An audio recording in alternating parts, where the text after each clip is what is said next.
Well, hello everyone, and welcome to the final Revolutionary Girl Utena TV series discussion. And I say TV specifically because we're going to have a movie that we're going to do in either a week or two from now, okay? So look forward to that. But yes, when I say we, I mean me, who is someone who has watched Revolutionary Girl Utena many years ago, back in 2021, I think, which is what, like 5 years ago at this point? Probably 4 years, to be honest, considering I watched it probably the end of 2021. And I'm joined by someone who is watching for the first time, who has now finished Revolutionary Girl Utena for the first time, seen the entire show, everything that I've seen, because I haven't seen the movie, Kyle Entertainment. He must be talking to you, chat, because I have not finished Revolutionary Girl Utena yet. I've still got a great movie to watch, Elitari. That is true, yeah.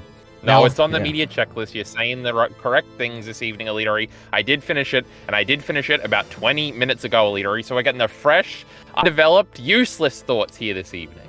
That's wonderful. I'm sure you can figure out exactly what you think over the next 2 hours or so. No, I already did. I'm just teasing today. Yep. All right, well, go ahead, Kyle. What did you think about this final arc, also known as the Apocalypse Saga, I think? Also kind of known as like the Akio Otori / the Apocalypse Saga, because it's like technically one arc, but also at the same time, it can also be categorized into two arcs, but who knows? But what do you think about all this? I mean, only if you're freaking stupid or something. Of course, it's all one arc. True. And don't be speaking stupid to me, Elitari. You know, since Revolutionary Girl Utena fell down off a cliff, Elitari, I'm in a bad mood today. Okay. No, it was just bait, Elitari. Elitari, let me tell you something. Episode 25 started, Elitari. I said, whoa, what is this? Everything shut up, Elitari. It looked prettier. More stuff was moving. There was a car. It was all the concepts were even bigger and brighter than ever before. The payoff was immediate. The redhead guy was back. He was speaking, and I said, "Oh my goodness!" I watched 2 episodes like 2 weeks ago, Elitari, and then I watched the rest of him over the last 3 days, and I said, "Oh my goodness, we've gone up to a definitive 10 here, Elitari." Wow. I never would have guessed this actually. Throughout the whole thing. Oh, you're just talking shit, Elitari. Yeah. And also, you didn't even let me finish. Oh, please, go ahead. And then, Elitari, today we got to the end part. And you know, at some point in the end part, of the last 2 episodes, I was like, maybe this isn't the bestest of all time. Maybe I'm not really invested in what's happening right now. But I think it won me back in the end, Elitari. So I think we can give Revolutionary Girl Utena the first, it's not the first, the third 10 out of 10 this year, Elitari. Wow. It makes it feel a lot less special when you say the third one. But we love that. You know, Succession was a 10 too, and so was the first Duncan Egg book. Lovely. Okay, well, I'm glad you like this a lot. Now, is it better than those things? I don't got no fucking ideas, Elitari. I feel like they're all very different things. Hard to compare, you know? Dunk, you know, he had a tree. Yes. I'm curious. Succession is about a family tree. And this one had a tree too, but mostly flowers. So, when it comes to this... Okay, what is it that you like about this last Elitari, set of episodes? I got one more thing to say, Elitari. The most interesting piece of this discussion is going to be figuring out what Elitari was fake lying that he didn't remember and what Elitari really didn't remember. True. Because I was re-listening to the discussion, and first of all, Elitari, about 10 minutes into the first discussion, I said, obviously the prince is her older brother, so, you know, I'm a fucking genius. And then you giggled at me, and I, like, took it in the wrong direction. Yeah. I said, oh my god, Elitari's laughing at me right now, but he was laughing because I was such a genius. And then there were other things. Like, there's no way you didn't remember there was a whole episode about the Shadow People. So you definitely knew they were coming back, Elitari. Interesting. And then there's a bunch of other things you're like, I don't really know. I couldn't tell you if the show actually finished at the end or something.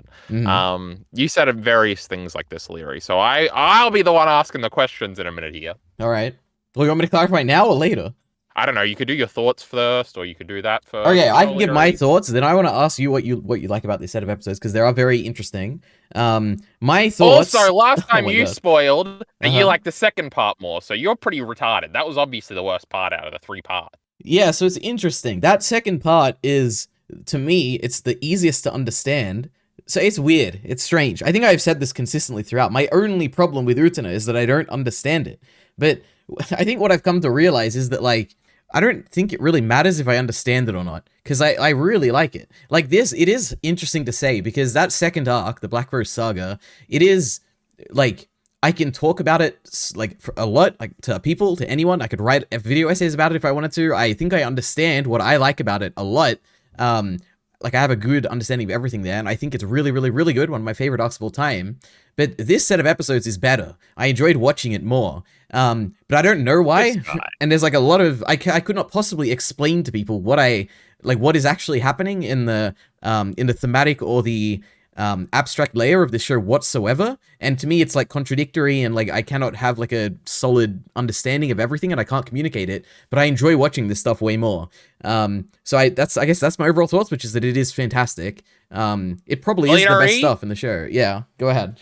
For the first time towards the back end of this, Revolutionary Girl Utena was a little confusing. I'll concede, Illyri. Just a little bit. Okay. But we can talk about it. I figured it out by the end, Illyri, so don't worry, I got all the answers. Yeah, good, because I certainly haven't. But that doesn't really matter to me. You know, at the end, when Auntie's walking out the school or whatever, I'm like, tearing up. I'm like, oh my god, she's walking. And I don't know why, but she is. She was walking. Yeah. So it's good. Now, I turn this... Well, I guess now I can probably just say, in terms of what I actually remembered, firstly, that Shadow People episode, I did not remember that existed. I actually had no idea if the Shadow People continued on. Yeah. Illyri, remember when I said they had real arms in that one episode? I was right. That is true. We actually see them this time. Yeah, it's kind of crazy. But you don't actually see them. You just see them from, like, behind. And also, there's three of them or something, or I can't tell if that's part of the gag. Who knows? But yes, I didn't remember that. What else was there? I don't know what else I said. There was something about, I don't know, I think you were like, oh, I don't know if it actually did end or not. Oh yeah, I obviously knew I definitely knew the ending. And I have a better idea than you do, I'm guessing, of what the movie actually is. Well, no, because I read the letterbox thingy. Oh, okay, I have not done that. So I cheated. But yeah, just to say, my understanding is this movie it's not like a continuation of the show, is my understanding at least. It's a retelling, Illyri. That's what it says in the letterbox thing. Yeah, something like that. But also, then I read the Wikipedia thing and said there's some debate. Some people think it's a retelling. Some people think it's a sequel. Now, what does that sound like? My goodness, yeah.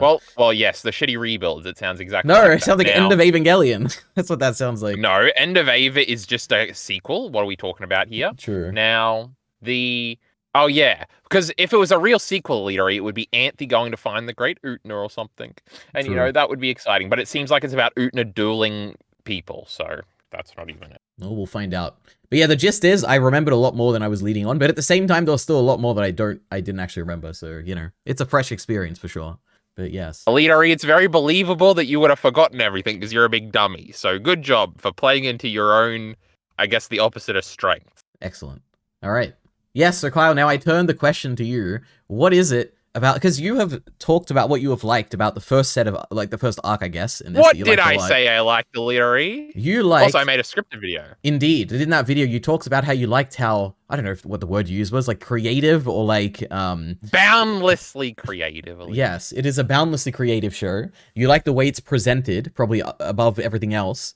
And you generally like, I don't know, the interactions and characters, I think, generally. But I think what you most liked is the presentation. But what do you think about this last set compared to everything before? We love the great, they brought back well, actually, they didn't bring it back, but the song was cool again, Illyri, so that's number one. And it has different visuals, and they're the coolest visuals you ever seen. We don't walk upstairs anymore, Illyri. We take the elevator. That's right. And we lose our clothes, and Anthe's clothes grow into a tree. Now, that's important for later, Illyri. Yep. Now...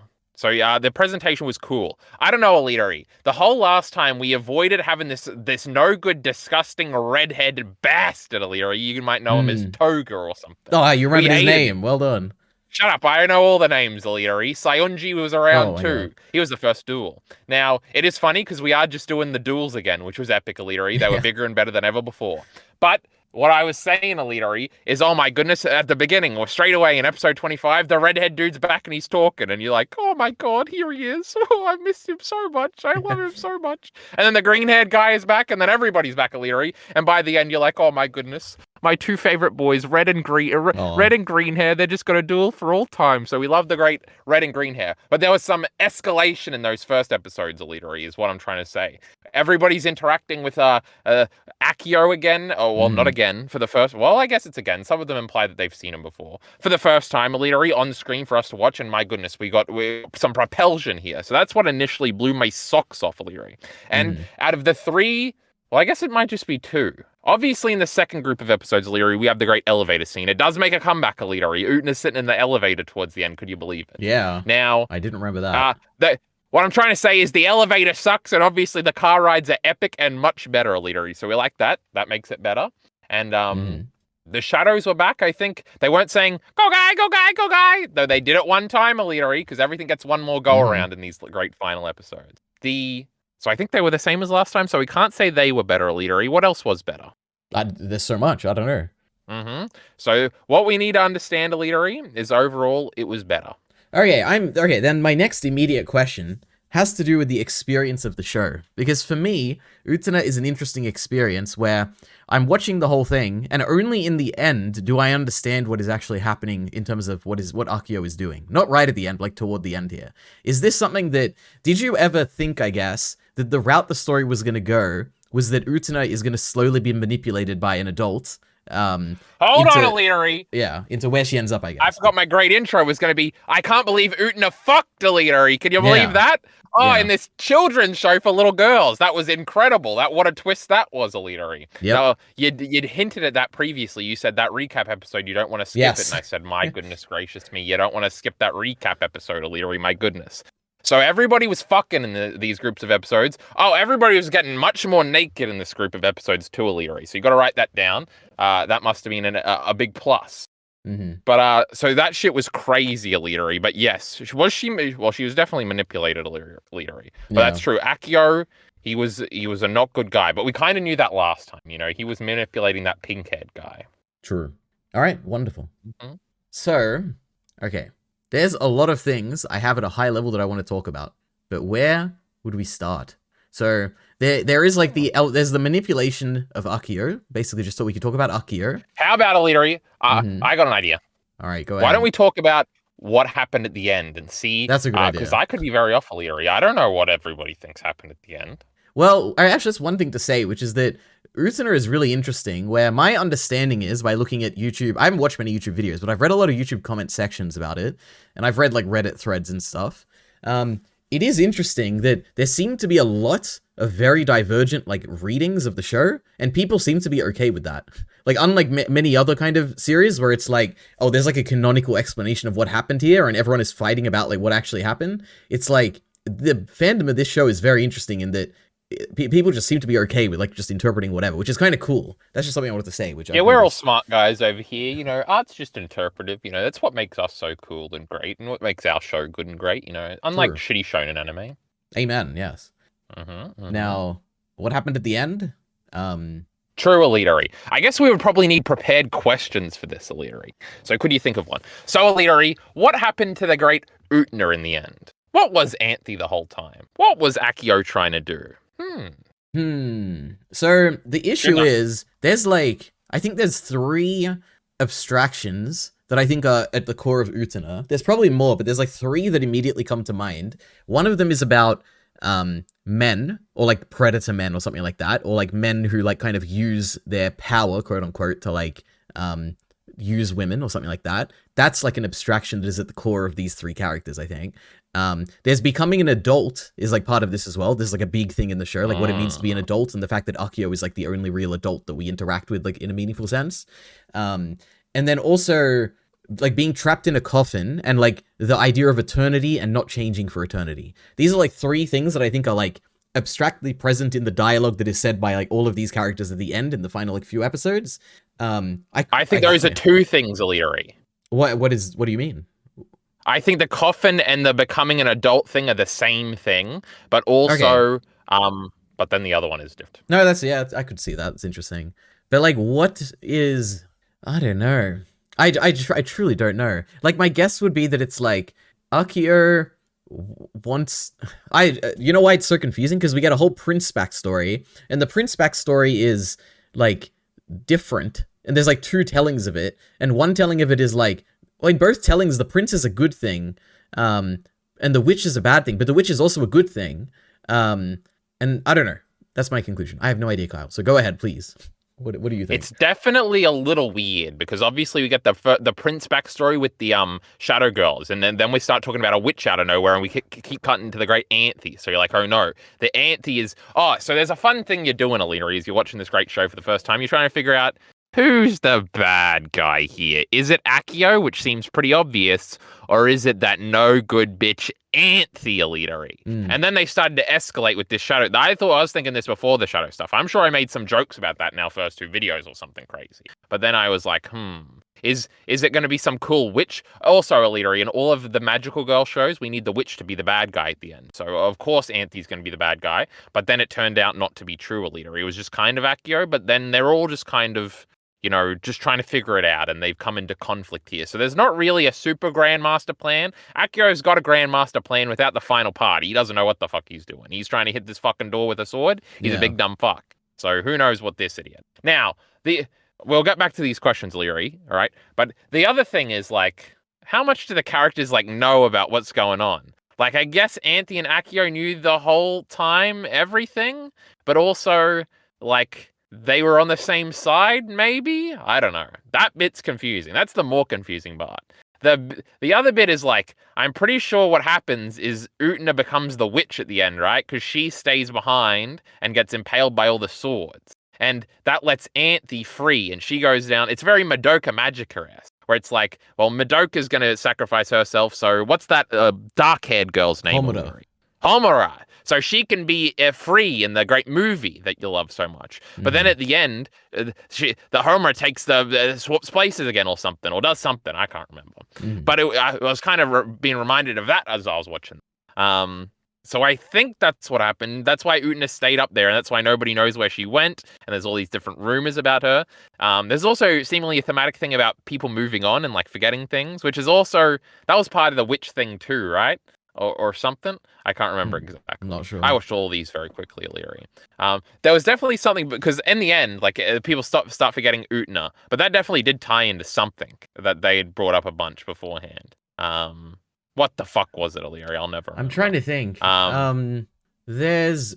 ties into the story that Juri brings up about the drowning sister who... Oh, yeah, that's what it was. Yes. Yeah. They forgot the drowning brother's name. Yes. That's what it was. What were the other questions? So Anthe was she's there, but she's also somewhere else getting tortured for all eternity or something, Elitery. I think that's... But at the same time, she's in a coffin as well.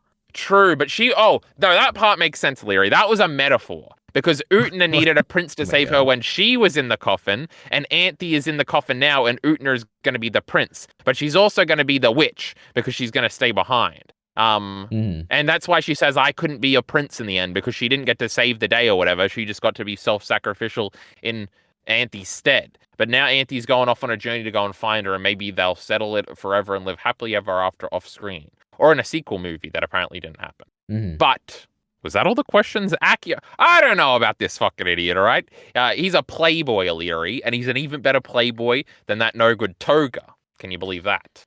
Yeah, well, that's a big point we're going to talk about. But it is interesting that you've taken the approach of the story interpretation. I guess I didn't really think about that at all. I don't think... my reading of Utena is that there is no story at the end. The school doesn't exist in any sense. Not even a literal... the story exists... it just doesn't have, when the characters are talking at the end, they're not talking, they're just, conveying symbols or whatever. I don't know. I think it's all very literal. Yeah, I don't have that reading. I think for a lot of the other stuff beforehand it is, but not right at the end. When Akio is talking... the world has changed at the end or something? No, I just think the, what's an example? Let me think. Wait, what's we get a shot of, every character. No, I don't know how to explain this. Wait, you said something that I had a good example for, but what were you just talking about? Now, I'm not going to be able to remember. Witches going to save Utena? Yeah, the thing with, Utena going to save Anthe, that doesn't... that's... Oh, God. Do you mean Anthe going to save Utena? No, that's not what I'm talking about. Oh, my goodness. What could I say? What's the clearest thing? I guess... probably Akio, maybe? The idea that Akio is He's manipulating... just like the pink-haired guy. No, the idea that Akio is manipulating Utena. Not even that. Oh, I don't know how to say this, guy. I have no idea. We're gonna have to, come back to this, and I'm gonna have an idea of how to express it, but I can't. Larry, let me go on my pink-haired guy thingy, because that was a realization I had. So, the pink-haired guy couldn't move on. And I think Akio's making the same mistake. That's why he wants to stay at the desk. And that's why Anthe says, you're an idiot. You don't even realize what happened, loser. And that's why she's going out into the world. She's leaving school because School is like coffins, is like eggs, is like childhood, Aliri. My great note here. So remember what we're always saying, we got to crack the egg to get out of the thingy or something, Aliri, which is you got to grow up and go out on your own, all right? That's what you do when you crack out of the egg. You become a little bird, Aliri. Come on now. Yeah. And high school's like that too. You're in a little high school, or I think they're in middle school or something. I can't. Yeah. Fucking. The Shadow Girl was saying she wants to go to high school next, so I don't know what the fuck's going on here, Aliri. Yeah. Most of them look like they could be 20 anyway in this fucking show. Middle schools don't exist, Illyri. We're in Australia. That's now, right. Coffins also, you're trapped in a coffin. Now, the coffin probably has some other meanings too, now that I'm thinking about it. But it's like childhood. You got to grow up, and that's why this pink-haired guy couldn't grow up, and neither can Akio, and that's why he's always hanging out with little kids all the time, fucking them, Illyri. Can you believe this guy? Unbelievable. So, okay, that's true. That reminds me. Forge forward. This is kind of what I'm trying to say, which is that do you think Akio exists? I think everything's very literal, Illyri. Yeah, so but then who is he? What does he look like? Well, he looks like how he usually looks. He doesn't look like the prince. The prince was him when he was younger. Okay, I guess that is a different reading to me. To me, it's like there is no Akio. There is the prince, and there is what the prince became, and there is like a symbolic stand-in for that, which is Akio. But he doesn't exist, and when people see him in the story, they don't see Akio because there is no seeing Akio because it doesn't exist. It's like, to me, there is no... Now, why on earth would you think that? Because there is no, in my reading, and I've yet to see something that'll explain it to me, there is no way to view this story without contradiction. And if there is contradiction, there can't be like the characters can't exist. So it's like there is no story here. I mean, there is a story.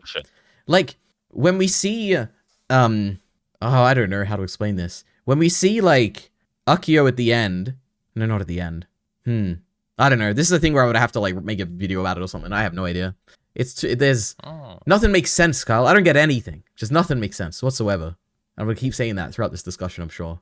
I think it all makes perfect sense. And I think all the Revolutionary Girl Utena fans out there should like me and dislike Alidori. That's probably true. They all hate me. Leave a comment telling me you hate me, guys. Alidori. Yeah. That's why I get all the likes. All right. Well, Leary, you're I don't know.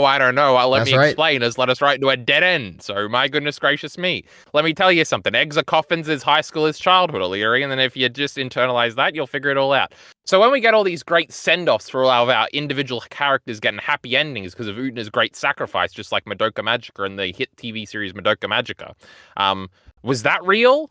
Wait, what do you mean? What do you mean by real? So, Surabuki is learning how to time things, Leary, and Kose's over there smiling. And the three Stooges try to marry the other three Stooges, but they get rejected. So that was pretty funny. We like that one. And Juri and her girlfriend is going to play fencing with her. So they're going to be in love now. And the gay boys are banging their swords together, Aliri, and Nanami is watching them making tea. Yes. It was just so happy. Well, but why is it happy? They're still at the school. They're like staying the same for all eternity. Well, they'll graduate. Well, they probably won't, right? Because the way you graduate is by leaving, like Anthe, right? Like, she was going to stay there forever, like they're going to stay there. Well, they make a point earlier where they say earlier that, like, we're still stuck in our coffins. Like, everyone in this school, everyone in Otori is in a coffin. This is possible because the Akio, the real life guy who really does exist, Alidori, he was making a whole new bunch of letters at the end, and he was like trying to tell Anthe to go start it all up again or something. Yeah. But my interpretation was that he was going to go get a bunch of new people because our guys wouldn't fall for it again. So they're on the fast track, Alidori. Plus, Sayonji already left that one time, so he could leave if he wants to. Yeah, but he didn't leave because of a plot reason. He left because his character had failed. And it's like a failure reason. He got expelled. Yeah, which I don't think he literally left the school. I think the school doesn't exist, and he just his relevance to the story had served its purpose, which is that he failed. It is interesting because they're not really making any progress in these scenarios. It's like, Juri's going to be around her girlfriend that doesn't love her again. You could interpret it that way. And these boys, I don't know, they're best friends now for real, literally. So they moved on a little bit. And Miki and his sister are friends again. So they've moved forward a little bit. And the great Surabuki's moving up in the world. Now, Nanami's just a little girl sitting in the corner, literally. So that doesn't bode well for you, unfortunate. Well, that's interesting because Nanami is the only person who is making progress. I think everyone else stays the same. Nanami has an entire episode dedicated to seeing what she wanted with her brother, right? She wanted to have an ancestral relationship with her brother, and she sees what that's like in Akio and Anthe. And because of what she sees, she's repulsed by it, and she changes what she wants. And she's the only person in the end who sees through everything and tells Utena that, like, you understand you're being manipulated. And she's the only person who refuses to, like, take place in that She did say that. That scene. was funny. Yeah. I think of all the characters, the only person besides, say, Utena and in the end Anthe who does actually make progress is Nanami. I don't think any of the others really do. Well, why didn't she leave the school too? Because I don't think she's done yet. But I think she's, like, making her way. Because she's going to graduate in a few years when she passes some tests, Illyria. I don't think so. I think if Nanami, I don't know, if Nanami had completely gotten over everything, I think she would have disappeared from the school too. That's what I think. And she didn't end up with Miki, so that was very upsetting, Illyria. That was my favorite ship. Yeah. Oh, I had a reinterpretation of the incestual sex, Illyria, where I said maybe they weren't having sex that whole time. Okay. What's the... You're supposed to ask me why would I think that? Yeah, go ahead. It's because they weren't having sex at that time. That was when, like, she had to be stabbed by all the swords, so she had to be naked or something. Yeah, maybe. So what does it mean to be stabbed by a sword by the town? Well, that's, like, penetrative, Illyria. Now you're blowing my mind. No, Illyria, obviously I already thought that. But true. But also... I was going to say there's, like, leniency to whether or not any of the sex is really sex or if it's just implied and it could mean something else. But I don't know. I'm pretty sure some of it meant some of it. Now, true.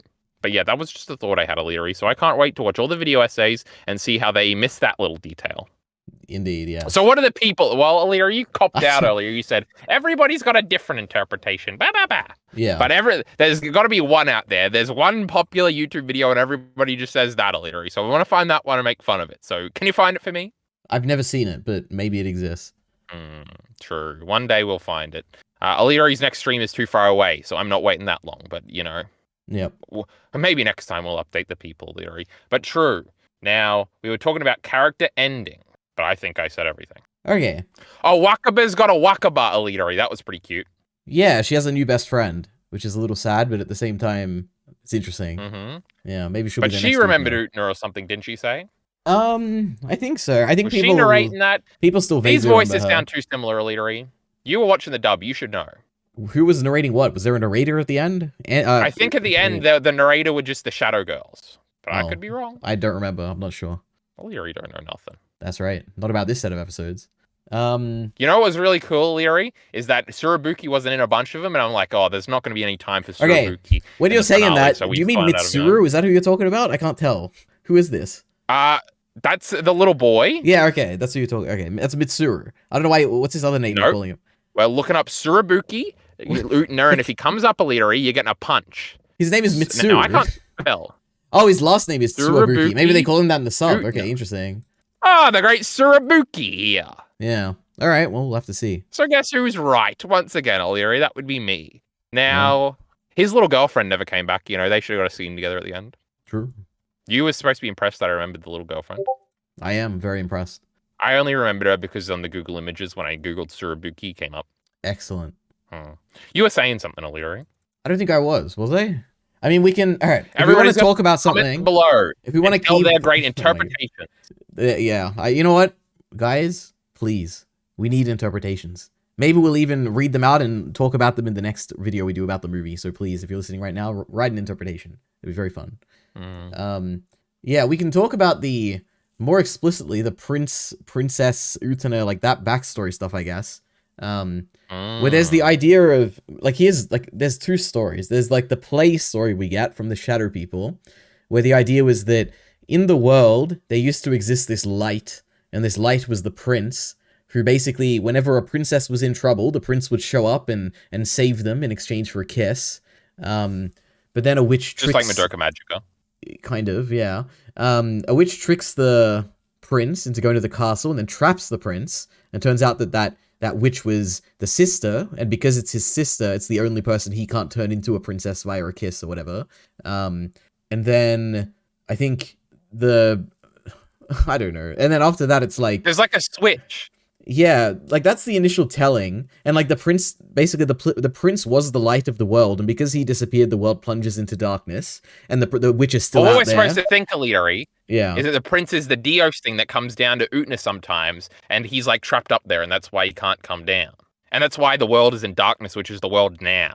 Yeah, but there is also the element of in the second backstory we get, but the idea is that like the prince was probably I guess in the reading, the metaphorical reading, is a kid, and that kid grows up to become Akio, who becomes like the person putting the darkness in the world, kind of. I don't know how this ties in with the witch though, but there is an idea of like the prince eventually grows up to become like the witch, maybe. I don't know, but the other, then it's just like the. Go ahead. Well, the second one, I don't think they're contradictory. I think the second one just informs the first. Well, I guess that inherently makes it a bit contradictory. But then we find out that no, the princess is the one that was self-sacrificial, and that was Anthe and stuff like that. Yeah, we learned that like there was the prince who was seemingly sick or injured or something. He couldn't fight anymore, basically. And then even though like the whole town was demanding him to fight, his sister was telling him not to. And then something happens, we don't quite know what. But basically the sister goes outside and tells the town, you know, he can't fight anymore. You know, he belongs to me now exclusively. And then the town basically blames her for it. Yeah, exactly. And not the blue-haired guy, the Devil Man one. That's right. Yeah, and then I wrote it down. I said the prince and Rose Bride, the witch and the Rose Bride, who are the same thing. They live on in agony, and the prince wishes that she could die to end her agony. It's her punishment for taking away the prince from the girls of the world. But the prince is no longer the same person. He grew up to become the end of the world. So who knows? Yep. Makes sense to me. Wonderful. Yeah, I agree. I like this part. I don't know if it makes sense, but I like it. It's a cool story. It is more so than the cool story is the way it is presented with the shadow people. And then the cool idea of like, whenever we say, oh, the sister of the prince, and we like flash to Anthe and literally like make a sound like ding, ding, ding, like we're talking about her. And I'm like, oh, that's cool. And she's like doing a creepy smile because she's the evil bad guy. Yep. Then she wasn't. Yes. All right. Wonderful. So now I have another thing I want to ask you about that we can talk about because I'm not sure I understand this. What is going on with Utena and Anthe?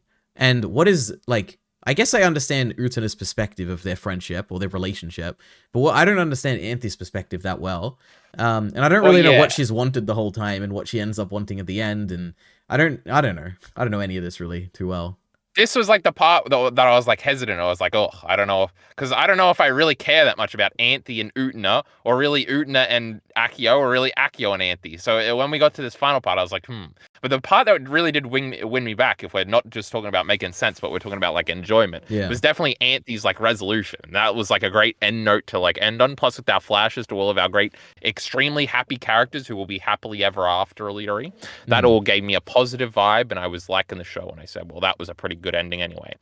Now, back to the thingy. Utena really wanted to save Anthe. She stabbed her and betrayed her, Elitari, but there was no blood. But that's okay, Elitari. I'm not laughing, okay? But then... True, she did that, but then they forgave each other. Well, they didn't even have to forgive each other. They were still on the same side. And then Anthe just wanted to be self-sacrificial or something, to be useful. And then at some point in the series, she said she wanted friends. And every once in a while, she would try to say something to Utena, but like she would stop herself. And then also she like tried to kill herself or something at the end of the second episode. And then we flash back to that or something. And I think I came up with the fact that she tried to kill herself because she didn't want to get between Akio and Utena, because we didn't even talk about this yet, but when we first show up, and I don't know if it's the second last episode or the beginning of the last episode, first of all, the second last episode opened with the song Illyri. That was epic. Now the song, not the OP. Now what I was saying is we got up there, Illyri, and basically I think the point is that there's only allowed to be two people up there, a prince and a princess, and Akio wants Utena to be the princess, maybe because he's in love with her, I'm not sure. But Utena has been the prince so far, so she is in like a Rose Bride get up for a second when she's contemplating about this. But like she would have to sacrifice Anthe fully to embrace this potential happiness of just being a Rose Bride, and you know somebody else will take over all the duties as the prince, which will be Akio. But then she doesn't want to.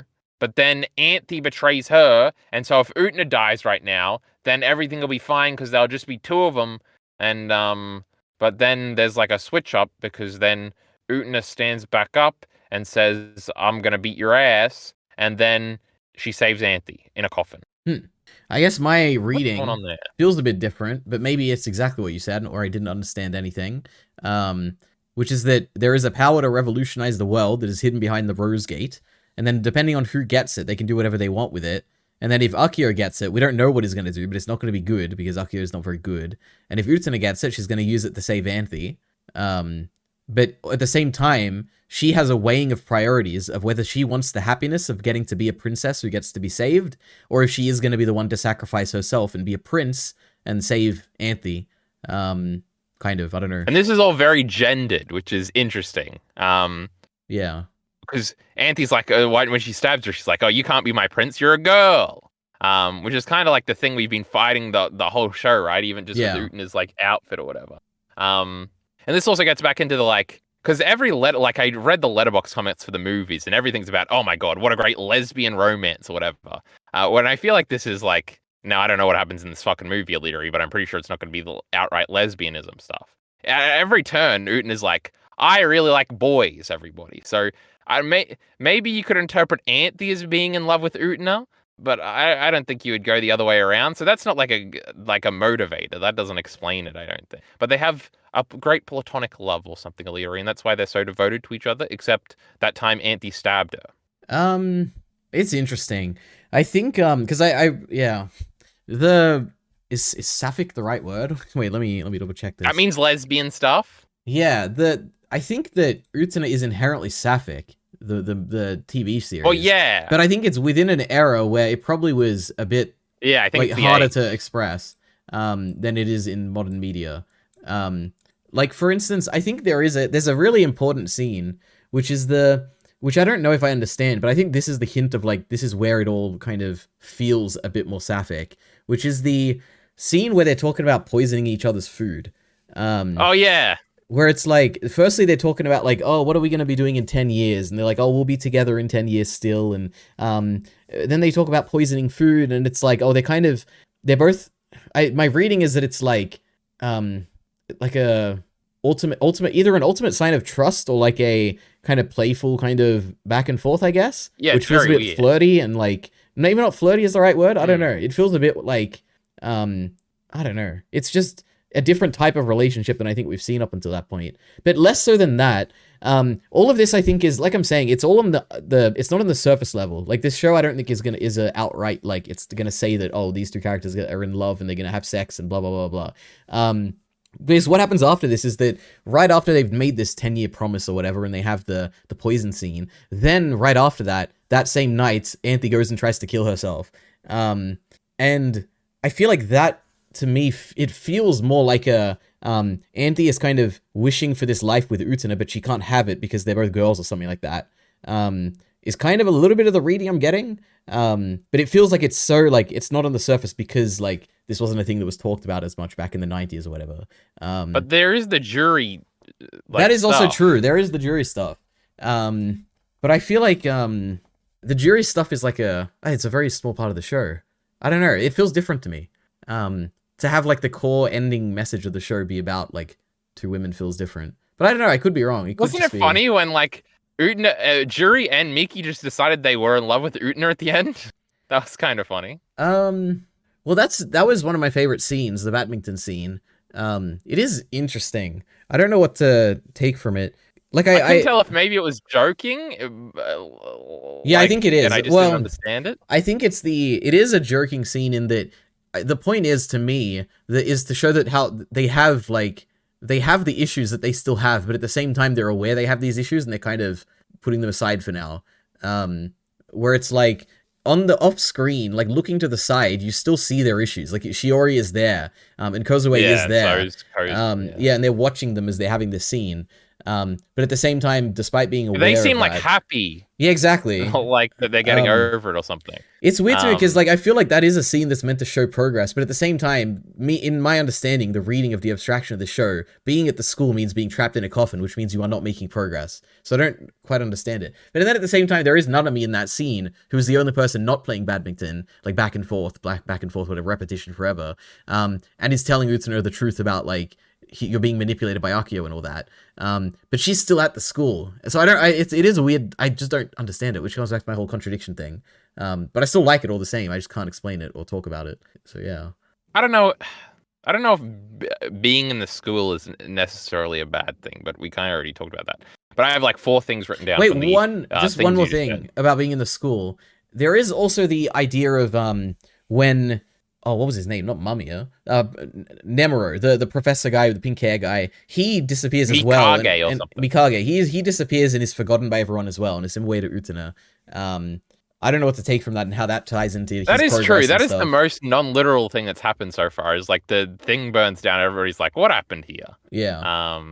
That was like spiritual and stuff. Well, it's a very similar thing to what happens with Utena at the end when the big thing in the sky, the dueling arena, crumbles as well. And she is forgotten for because we do see that right afterwards, which would support this fact. But I definitely had a different reading where it was like Utena is supposed to be like that's like almost a commentary on the fact that people forget things really fast. Yeah, but the other one was like something magical. And it's funny because I made a joke there. I was like, that was spiritual because I'm like, don't want to use the word metaphorical because like that feeds into your interpretational theory. But I think I actually do believe that. I do think like, I don't think that was metaphorical. I do think that was like magic or something. Yeah. It's weird. But to backtrack, do you have more to say about that? Or can I backtrack to things you said before? With the poison scene, I thought they did actually poison each other, and this was like the dramatic reveal. There's an interesting thing because I watched all the previews throughout. I think the last preview is completely like is the shadow segment for that episode, so that's interesting. Because there wasn't a shadow segment in the second last episode, but they did it like they were the ones doing the preview instead of like Auntie. Interesting. And also they said the final line about because at the end of every preview, Auntie says "Absolute Destiny Apocalypse" or whatever. And they said it instead, which is cute. Why did I bring that up? I guess that was a pivot. Oh, poison and jealousy or something. In the moment, I was talking about the previews. In one of the previews for like the third last episode, there's like a line where it's like Auntie saying, "I've always despised you, Utena," or something. I was like, oh my god, massive spoiler for like the twist in the next episode, where she's gonna tell Utena that like she is the real bad guy and she's always hated her. I was like, oh my god, Attack on Titan. And then I was like retconning memories into people making references to Utena when that Attack on Titan chapter came out like 6 years ago. I was like, that could have happened. I feel like that maybe happened. And then that never happened. So I don't know, it's some old Evangelion fake preview nonsense. Yeah. But besides that, when the poison scene happens, it's a part where they are playing up like their mutual jealousy over Akio, it feels like. Though it is less readable from Auntie, because Utena wakes up that one night and does see them. And she's like, and she has a monologue about this whenever she and Auntie have a confrontation. I guess it was on the rooftop, maybe, after she tries to kill herself, where she's like, I felt like you betrayed me in that moment or something. So it was like at that moment where we were in those emotions. So that's how I read that poison scene initially. It's like, oh, this is real. And I was like, oh, maybe they were poison resistant or something. But I don't think they actually poison each other or something. I don't know. So just for that. And talking about reading things and like whether or not it's like lesbian because of a lack of wanting to execute on it. This was something I thought about a lot. Which was like, who is the show made for? And I definitely thought about this throughout these episodes, because these episodes got like more risque for me. Because initially, if you'd asked me like last time, I would have said like, obviously this is like a girl shonen, right? This is like for 12 to 15-year-old girls who like pretty boys and like fancy looking things, and the main character's a girl, and there's lots of girl relationships and stuff in the movie and in the show, and there's even a side lesbian one for the little lesbian girls. Leary, oh my god, we're in for everything. But the more I think about it, and the more Utena is talked about, I do think that is the case, by the way. And Japan is just a bit more loose with what they allow, like, and there's more explicit sex and sexual nudity stuff in this third part. The way Utena like is Western fan base is all like anime dudes, right? Which is interesting. I don't know about I wonder how much that like colors. What you think? There's a single girl that's seen Revolutionary Girl Utena earlier? I would guess that of any anime I've seen, this probably has the largest female audience, just based on any comment that I've read. And they say the framing of they use gendered language in the comments and stuff. Like, it is very easy to tell that a lot of these are written by women. And there's a lot of YouTube video essayists that I've seen that are women, and the reaction videos I see, there's a lot of women. And also like in even just things like on TikTok, when you see edit comments and stuff, and they're like, oh, I feel just like Utena and stuff, and I'm like, oh my goodness, like there's my guess would be that there is a large woman audience for the Utena fandom, is my understanding, but I could be wrong. But this is true. Yeah. And it reminds me, now this is a bit of a tangent, but the YouTuber Best Guy Ever Leadery, his most popular video for a little while was a show on a girly anime. I think it's like a workout show. And And he always talked about how he has like his viewership numbers were always like 5% women, but for that one massive video, it was like 60% women or something. So there are female anime fans. I must be forced to confront this, even though check our analytics. About my goodness, 3 minutes ago. True. Out of our 100 viewers, Elitery, how many of them are just me? We'll have to find out. They don't even give analytics for these videos, Elitery. What was my actual point though? Oh, the more I thought about it, was like, is this just supposed to be for like subversive anime fans or something? But I don't think so. I think it is just the first part, and I think that like colors that and the time period like colors certain things. So it does like make you think like, well, maybe they would like if Utena was made today, maybe it would be like more gay in a lot of more direct parts, like with Anthe and Utena's relationship or something like that. But even then, the jury stuff really does make me think against that. But the thing with the jury stuff is that is also really, not really subtle, but it is subtle. They're not like saying it outright ever. Not that I remember.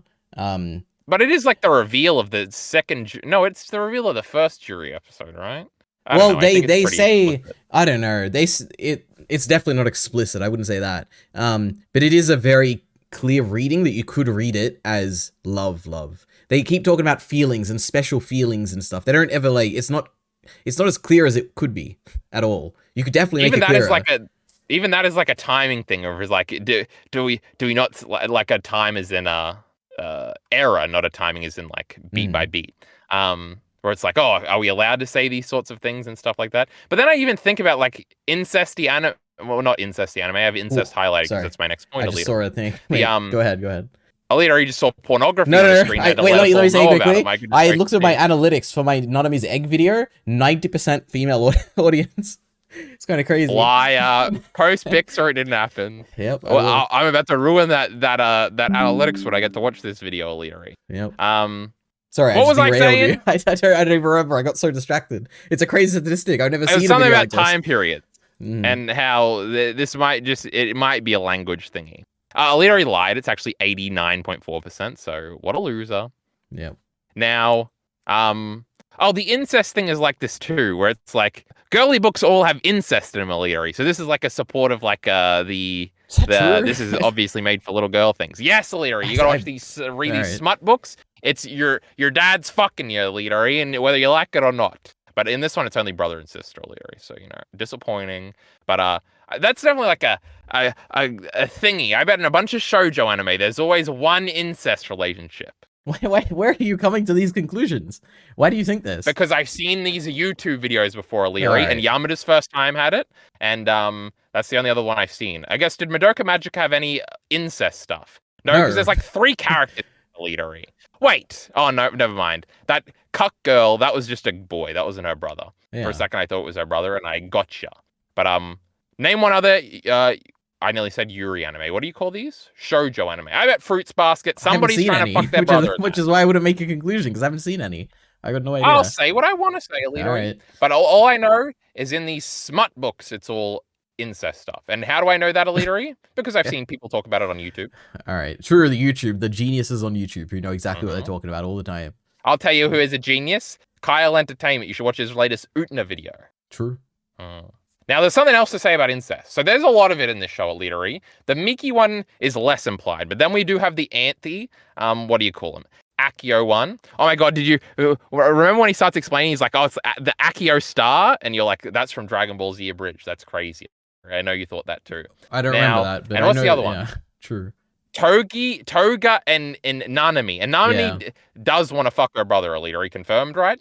Well, I think the thing is that she is young. She is younger than everyone else, and they're in middle school.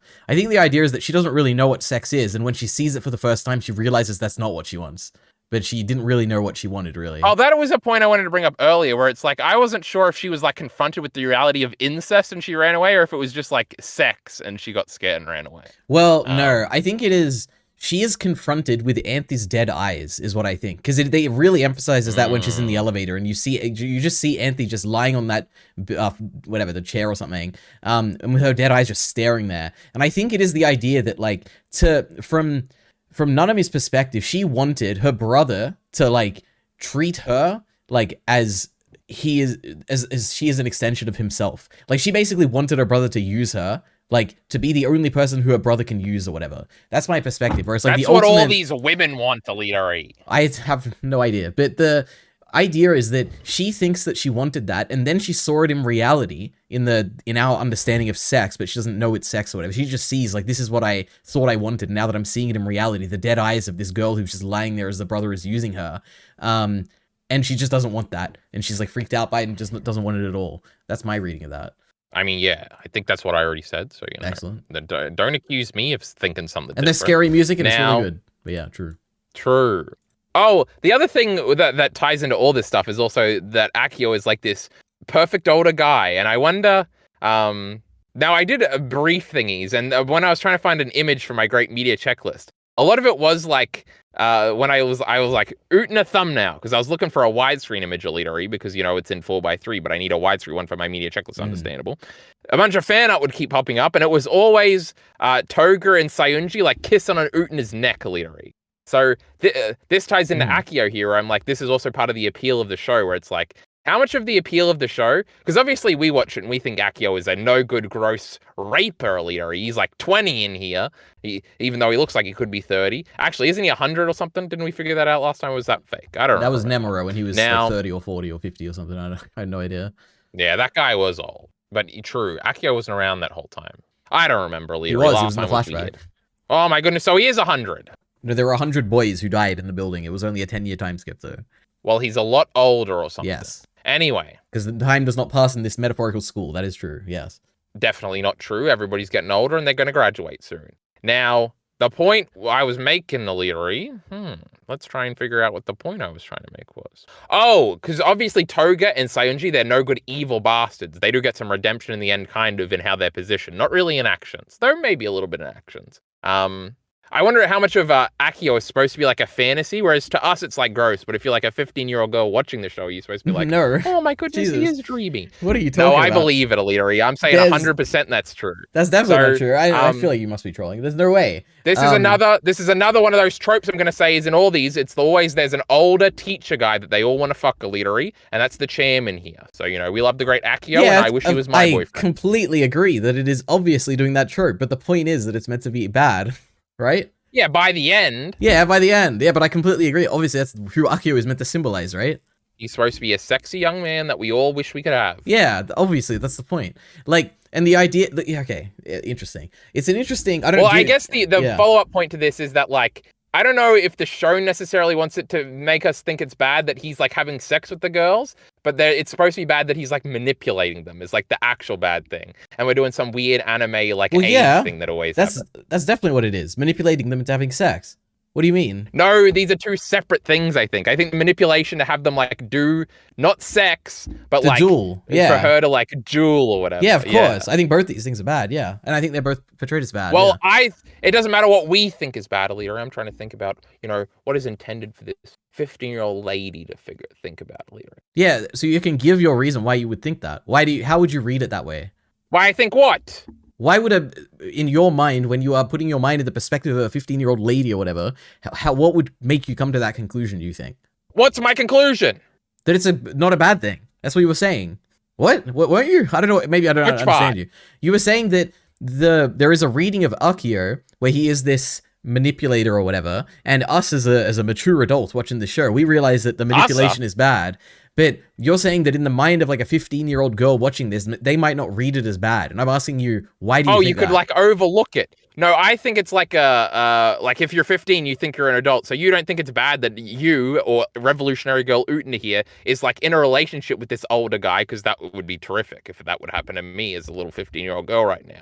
But like the manipulation of like, oh my goodness, he's like tricking her is like the bad thing. But I don't think they think the sex thing is necessarily the tricking stuff. That's the distinction. Hey, my laptop just went off. I guess I don't understand what you're saying. I'm just trying to get in the mind of a 15-year-old girl, Leadery. I don't think you're doing a good job, which is probably a good thing. I think nobody has ever done a better job than I. All right, well, I don't know what you just said, but okay, good for you. And maybe someone in the comments knows what you said. Wait, there was a point to this. There was like another step. All right. But I forgot it right now. Oh, I think it was just tying into anime. Sometimes, there's always just older people and younger people in relationships, Leader. It's like Kochi from Gunbuster, Leadery. That wasn't so bad, but it was the same thing as this, without the manipulation part. Well, No. What do you mean it's the same thing as this? Explain what you mean by it's the same thing as this. It's an older guy and a younger lady in high school. I completely agree, yes. But what does that have to do with anything? But we love the great Kochi. Yeah, exactly. It's portrayed differently. I agree. Yeah?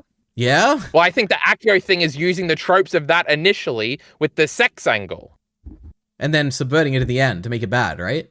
Well, yeah, because he's a bad guy. Well, yeah, what are we disagreeing on? That's what you're right. That's obviously what's happening. Well, I don't know, Alidari. You're always getting up me. No, because that's what I said. I agree with this. And then you said, but yeah, but if you think in the perspective of a 15-year-old girl, and I'm like, what? I don't know what you're talking about. Because the 15-year-old girls want the great Kochi. Yeah, but the show still makes it, like, it's very obvious, even to a 15-year-old watching this, that it is a bad thing. It's very obvious. And when I was 14, thought Light Yagami was obviously the good guy. That's interesting. I think that's more subtle, actually, now that I'm thinking about it. Because this one is, because this one You don't even think this guy's real. No, I don't think this guy is real. But I think that it is very obvious in the scene when Nanami is freaking out when he sees that Akio is having sex with Anthy. I think it's very hard to read that as a good thing. I don't know how you would. But there are a lot of scenes in Death Note where I'm like, I could easily imagine it's a good thing. I don't know what point you're talking about. I assumed you're talking about the whole thing. Well, whenever he was obviously the evil end of the world guy, that's past the point. Well, I don't care about that. Yeah, if you agree that at the end, even a dumb, 14-year-old, 15-year-old girl is going to understand it, then I have no disagreement. I'm not going to count out the great 14 to 15-year-old girl, even at the end, but probably. Right. Lovely. All right. I'm glad we can agree. Can you believe that piece of shit N won in the end? I was so mad. Who won? N. Oh, in Death Note. Yes, true. Okay. Can we talk about, because I think you have a different reading here, which is interesting. What do you think about Toga? What's happening with him? In which part? What is his grander story in this story? He finally found a girl that he liked. Okay, that's really interesting. Okay, my reading of Toga... And a friend, and a boyfriend. In what, Sayunji? Sayunji. True. My goodness. It's been a while since they rode a bike like this. Oh my god, in that fight, literally, the car started fighting for him. That was crazy. The car started fighting for him. What does that mean? They started attacking Utena. They all ran in like she cut them all in half. Oh yeah, true. Yeah, there's a lot of cool fights in this season. In this, I guess, season technically is a season. All right, Toga is super awesome, Kyle. Oh my goodness, like I didn't remember any of this. It's so cool what a loser. Because he, obviously, throughout this entire set of episodes, is trying to be like Akio, but he's not, because he's not a bad person like Akio is. And it's, like, kind of awesome.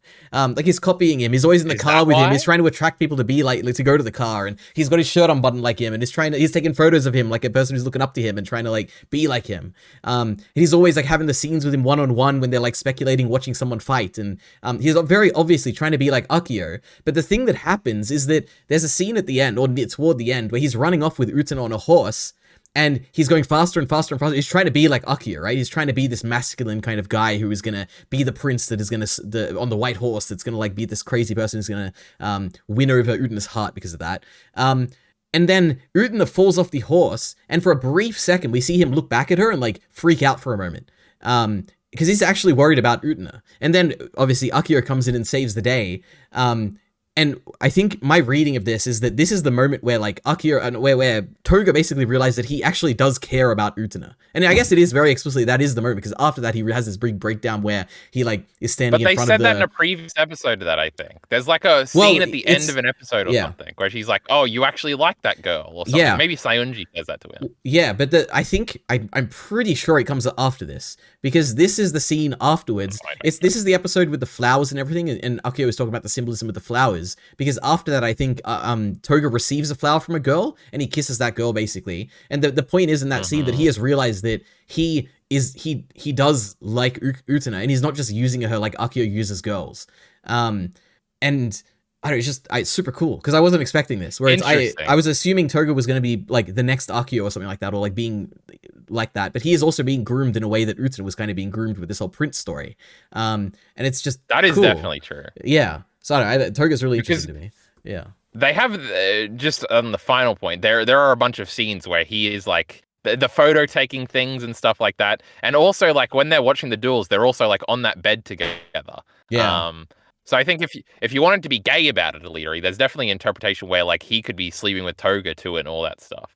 True. Yeah. The step back. I think part of it is like he's just getting out playboyed, and he was like our playboy for a while, but now like this adult is like smoother because he's an adult. And that one scene you brought up where like the girl comes and he like kisses her, I interpreted that more as like, oh, he's like, he can't have Utena, like Akio's got Utena, so he'll just like take this random girl. Even though I think there is a shot of her like walking away after he kisses her. Yeah.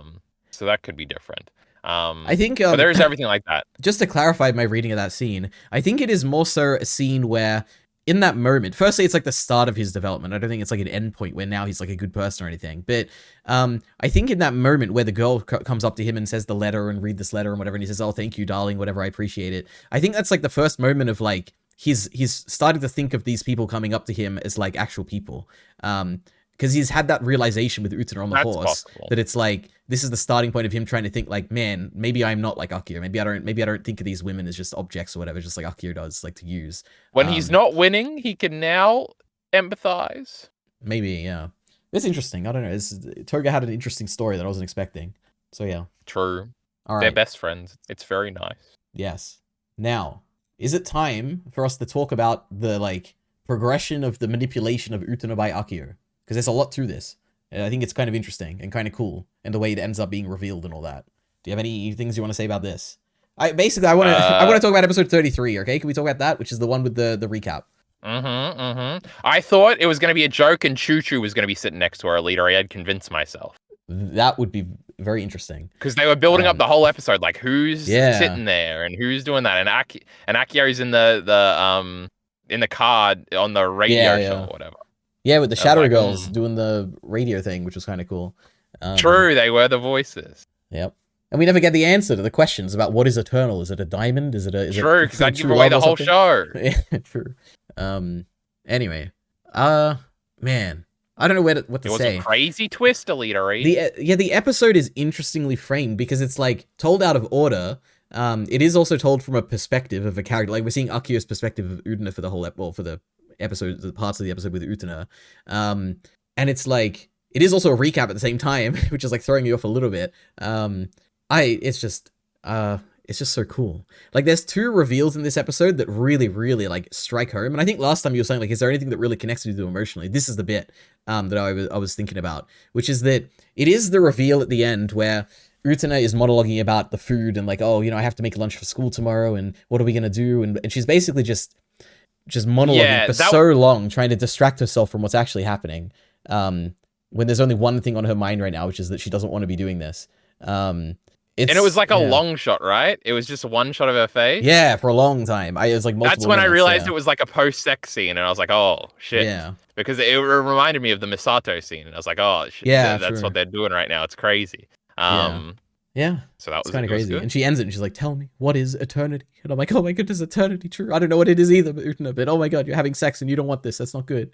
But the second reveal is at the end of the episode where you find out that like this whole date and like this whole going to the amusement park and riding in the car and going back to the place and kissing and having sex and all this, she didn't want to do that. Like she only went there to give roses, basically. She went there to deliver roses for Anthony's sake or something like that. And she said, I have a quote. She said, I never expected we'd end up doing what we did. All I'd come today was to deliver the roses. And I'm like, oh, that's so sad. Like she got pressured and manipulated. I don't think she's sad in that moment though, right?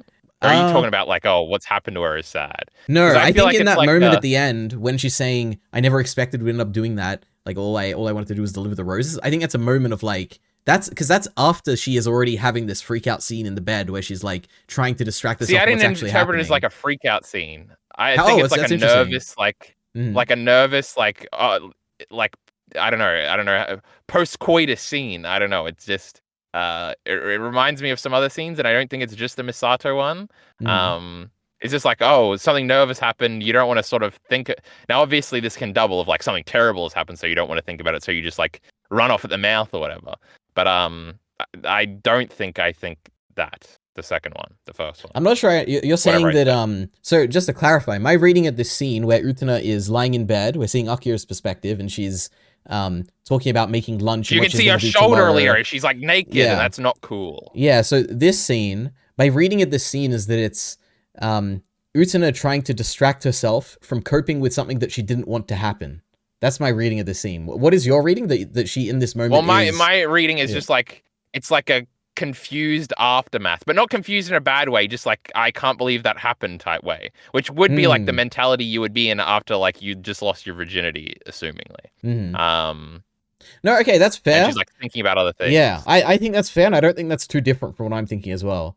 But you're probably less on the you're thinking that it's earlier in her development of not liking it, not hating it yet, but she will eventually reflect on that moment and think of it badly, I guess. But I think that in that moment, a little bit more so, she's more hesitant and more not happy about it.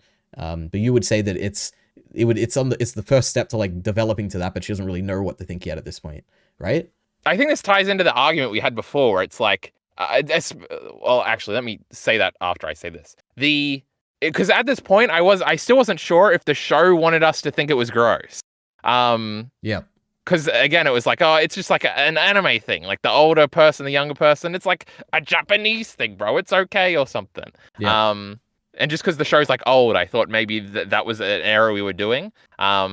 I guess it ties into like the Misato Shinji kissing part, where it's like, I don't really think that was supposed to be like a negative thing. I think they were just like, oh, we don't really think about pedophilia as strictly as we do nowadays or something.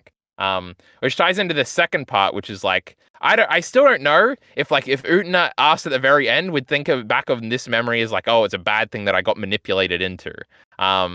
Because I think in some sense, like he does actually believe the things he tells her about like liking her and about like how pretty she is or whatever. And why do you think that? Because he says like he doesn't even care about the stars or whatever. Like he just pretend all of his things. True, that was a big thing. He was a big liar there. That was kind of crazy. But I guess that just comes down to like confusing Akio stuff of like I really can't get a read on him necessarily on like what he was genuine about and what he thought was like necessity to like, was he trying to save Anthe or was he just trying to save the world to save Anthe and he was going to sacrifice Anthe in the intermediate? Or I guess he just wanted Utena to be the princess and get rid of Anthe and then save the world? I don't know what the fuck this guy was doing. Does he even exist? Good question, Kyle. True. Yeah. And then we don't have to be sad because the great Utena was not molested by an older man. Wow, Illyri. We want to think about that scenario. What the fuck was I going to say afterwards, Illyri? Hold on, I think I still have it. I don't know if there's I think nowadays we would think there's a distinction between manipulation and manipulating somebody into sex. So manipulating Utena into dueling and manipulating Utena into sex. I think nowadays we'd think these are very distinctly different. One is much worse than the other. That on that second point, it's very interesting that Utena always thinks of dueling as like this really bad thing, which is something she maintains till the end. And that's like the first thing she brings up to be cross with Akio when the reveal like happens, which is funny. And she's always like this very disappointed when somebody wants to duel her. It's just like a duel or something. That's like a little funny side thing, Illyri. Yep. Anyway, nowadays we would think that manipulating somebody into sex is like way worse than manipulating them into doing other things. And I don't know if the show understood this distinction in 1997. I don't know if Japanese culture, if this is just like a Western Twitter thing, or a Western online feminism thing or things like that. So this was informing my interpretation of the scene at the time. And with Glenn, now I remember where I was going with this, Illyri, which was why I would be like, I don't know if necessarily even right now. Now, I don't know if Utena's still alive or she's been suspended or she's got a bunch of roses stuck to her and a bunch of swords. Did she ever exist at all? But I don't know if she did, and we asked her now, I don't know if she'd necessarily be like, well, that was a terrible night or something. I think she might reflect on it okay. That was the point I was making, I think. Yeah, I don't know, and I don't really think about Utena's perspective much. Maybe. I'm not sure what she'd think. Wow. Not thinking about a victim's perspective wouldn't be me, Illyri. Yeah. It is interesting, because I guess I don't really care about it in the end. It's more the lead up of the manipulation that I think I care about it more. Because in the end, it's like her more interesting choice or like more interesting dilemma is about whether to be more feminine or be herself, more individualistic or whatever, which I think is a more interesting thing. So I don't know if like her reflection on being manipulated is actually too relevant, at least not to me. Like I think the manipulation is more a thematic thing for the audience to read than a character thing for her to think about. Yeah. True. Because it is interesting, because obviously he like does all the things he does to Utena to Nanami like right beforehand. What? And that definitely. Well, remember with the shoe thing is what I'm thinking about here. The Cinderella shoe thing, and like they hurt their legs or whatever. You remember? Oh, Utena hurts her leg and takes the shoe and they kiss or whatever. Yeah. Yes, and he did that with Namini, like the episode before or the episode after. I don't remember the chronology. Nanami? What? I don't remember. Yeah, who did it to Nanami? He saves Nanami, and she like hurt herself or something, and she definitely put a shoe on her. I'm trying to give you talking points here. By the way, no this is idea supposed to be like it like highlights his sleaziness that he's like doing this to all the girls, and that like informs that he's like a playboy and is like what Toga wishes he was, and that would definitely inform a negative interpretation of him or whatever. But true. I'm pretty sure that happened. I didn't imagine that. I just don't remember. I'm sure it did. I just don't remember. Okay. Very good. True. Okay. You love this episode, Alita. It was tremendous. It is. It is really good. It's probably my favorite episode of Utena. I don't know. There's like a lot of ones in this set of episodes that are really good. Even the one with the kiss at the end is a very good one because it's like, oh no, don't do that. Don't be the princess or whatever. Who knows? There's a lot of good episodes. Like the one with the players, the shadow players, that's a really good one. The opening of the next episode after that is really good, where we're finally getting the tale of the prince retold, but this time it's the little girl Utena telling it. Yeah, and we see the true like visuals. The old one. Yeah, exactly. Yeah, it was cool. Yeah, like there's a lot of really good stuff, really good episodes. Even. I still think my favorite scene in the show is the first casket scene in like episode 9 or whatever. Yeah, it could be. Yeah, it's a really good one. I don't know about episodes though, Alita. You know, it's a little That's right. I don't know. There's a lot of self-contained episodes that you could probably pretty easily, especially in that second arc where it's the Nanami ones. True. We haven't talked about that yet. We'll get to that. Okay. What else is there in my? Let's see. Do you have any thoughts on the actual? Like the abstraction elements more specifically, like the predator men, like the men being bad, or like the patriarchy, that stuff, or becoming an adult. Like, do you have anything about this kind of stuff you want to talk about also? Well, not really. I don't know. I didn't get much patriarchy stuff from this show. Okay. The men being predator thing, again, I don't know. It's more the playboy aspect, I think. Well, okay, here's a question. Unless you're thinking about something I'm curious, what do you think? Again, this ties into the ending, which is a bit ambiguous or hard to understand, I guess. So maybe you don't have a clear reading of this. But my reading of this, the first thing we ever see in episode 1 is the story of Utena telling her story of the prince. Saying like, oh, this prince found me, you know, he said, you know, little one, stay as you are, you know, if you retain this nobility until you are older, then, you know, whatever, blah, blah, blah, blah. True. And in the end, did the nobility mean like, because Akio said like she had lost it or something, and I couldn't tell if it was like virginity. I think the idea is that I could not possibly tell you if this is what it is, but my reading of this is that to remain noble or whatever is for her to stick with her her individuality that she has as a child, like her identity of like being Utena, I guess, and not just being a generic woman or a generic princess, quote unquote. Like just be who you are. So retaining but not being that, a prince either. Well, it's weird because it's, yeah, firstly, yes, but also at the same time, there are perspectives in the scene, which is what I was trying to get at, which is that from the prince's perspective, who would be Akio in this story, you could read this scene as him telling her to stay as a child forever, an easily manipulable, like, child, basically. Which is like what he did. Like, what do you mean, like what he did? Well, because he didn't leave the school at the end. Oh, sure, yeah. But I see it as like a self-serving, I guess, like one of the best examples of grooming that could be done in like a story where it's like this character has made this story of this prince, the entire core of her, who she is now, and it is all seated in this man who she didn't really know, who became a bad person, who kind of, you could read this as the initial seed of him trying to make her who he wants her to be. It is literally like 101, like grooming, like the definition of it almost. It's interesting. It would be like a reframing. Yeah. I still think it's like, when he saved her, he was an honorable prince, but he's like fallen since then, and we have to confront the fallen prince or whatever in the last episodes. You know what a mean guy he is now, and we gotta, our inspiration or whatever, we've got to surpass. Yeah, I don't know. It's weird. It's hard to say for me. Like, because when I'm watching this for the second time, or I guess the third time for these early first 3 episodes, it is really like the story of the prince. Like knowing that a part of that prince is Akio, it does really make it feel like, ugh, like this is gross. Like, I don't like this. I don't like that Utena is basing her whole life over this story of like, which Akio is involved in it.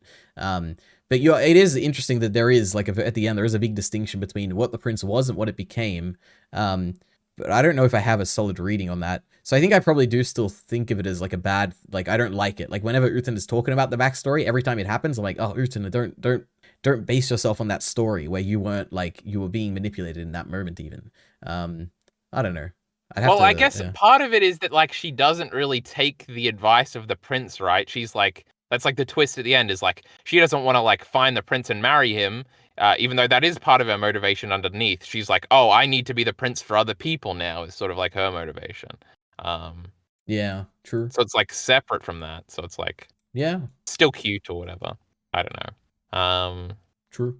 But freaking true. Yes. Becoming an adult. We got car symbolism. You know, adults have cars. Akio's driving a car around, so he's special. Not me, Aliri. I don't got no cars. Yeah, but it is a symbol of adulthood, is having a car. I don't have a car either, okay? I sold my car. What else have we got?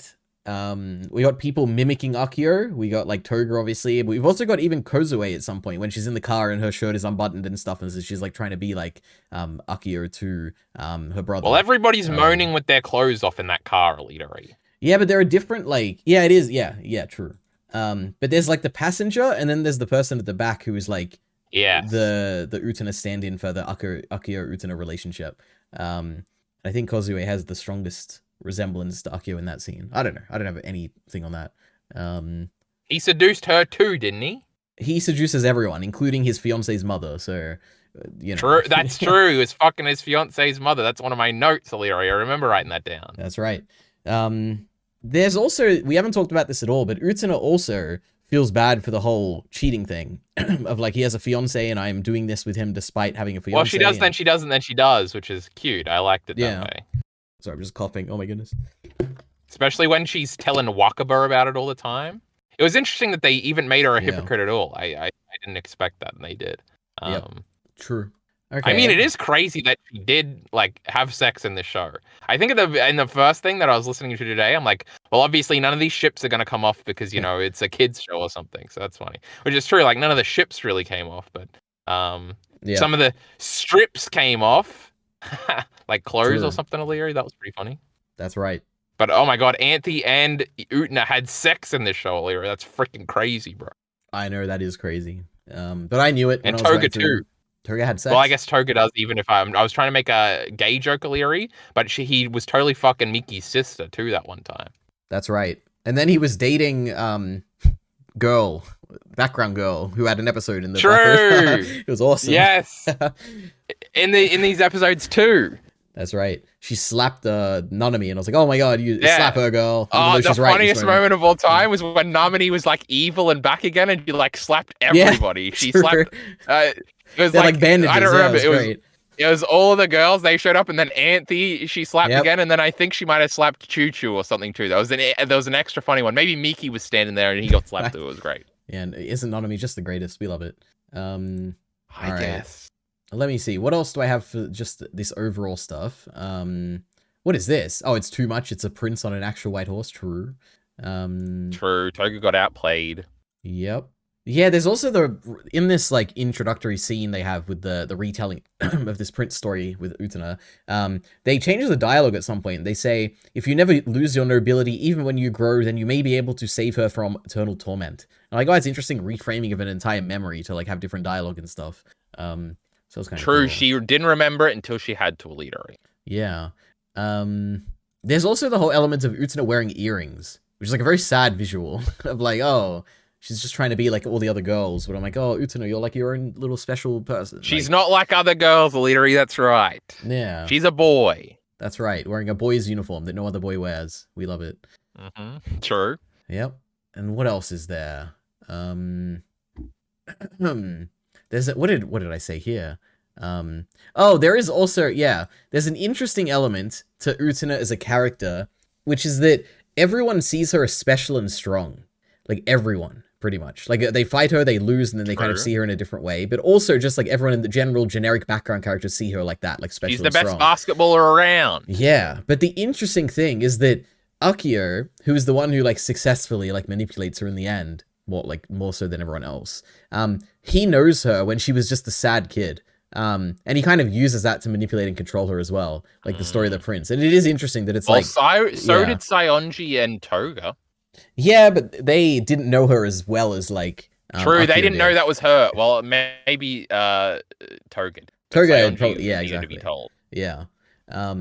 Yeah. But the fact that even if he was a better person back then, like a normal, nice person, like an actual prince, even if he was doing that good stuff, he saved her, and he knows that. And he knows that he's basically leveraging this situation to have a better understanding of who she was, and to kind of use that for his own end, which is just cool. Like, it's interesting that no one else kind of has that. So, yeah.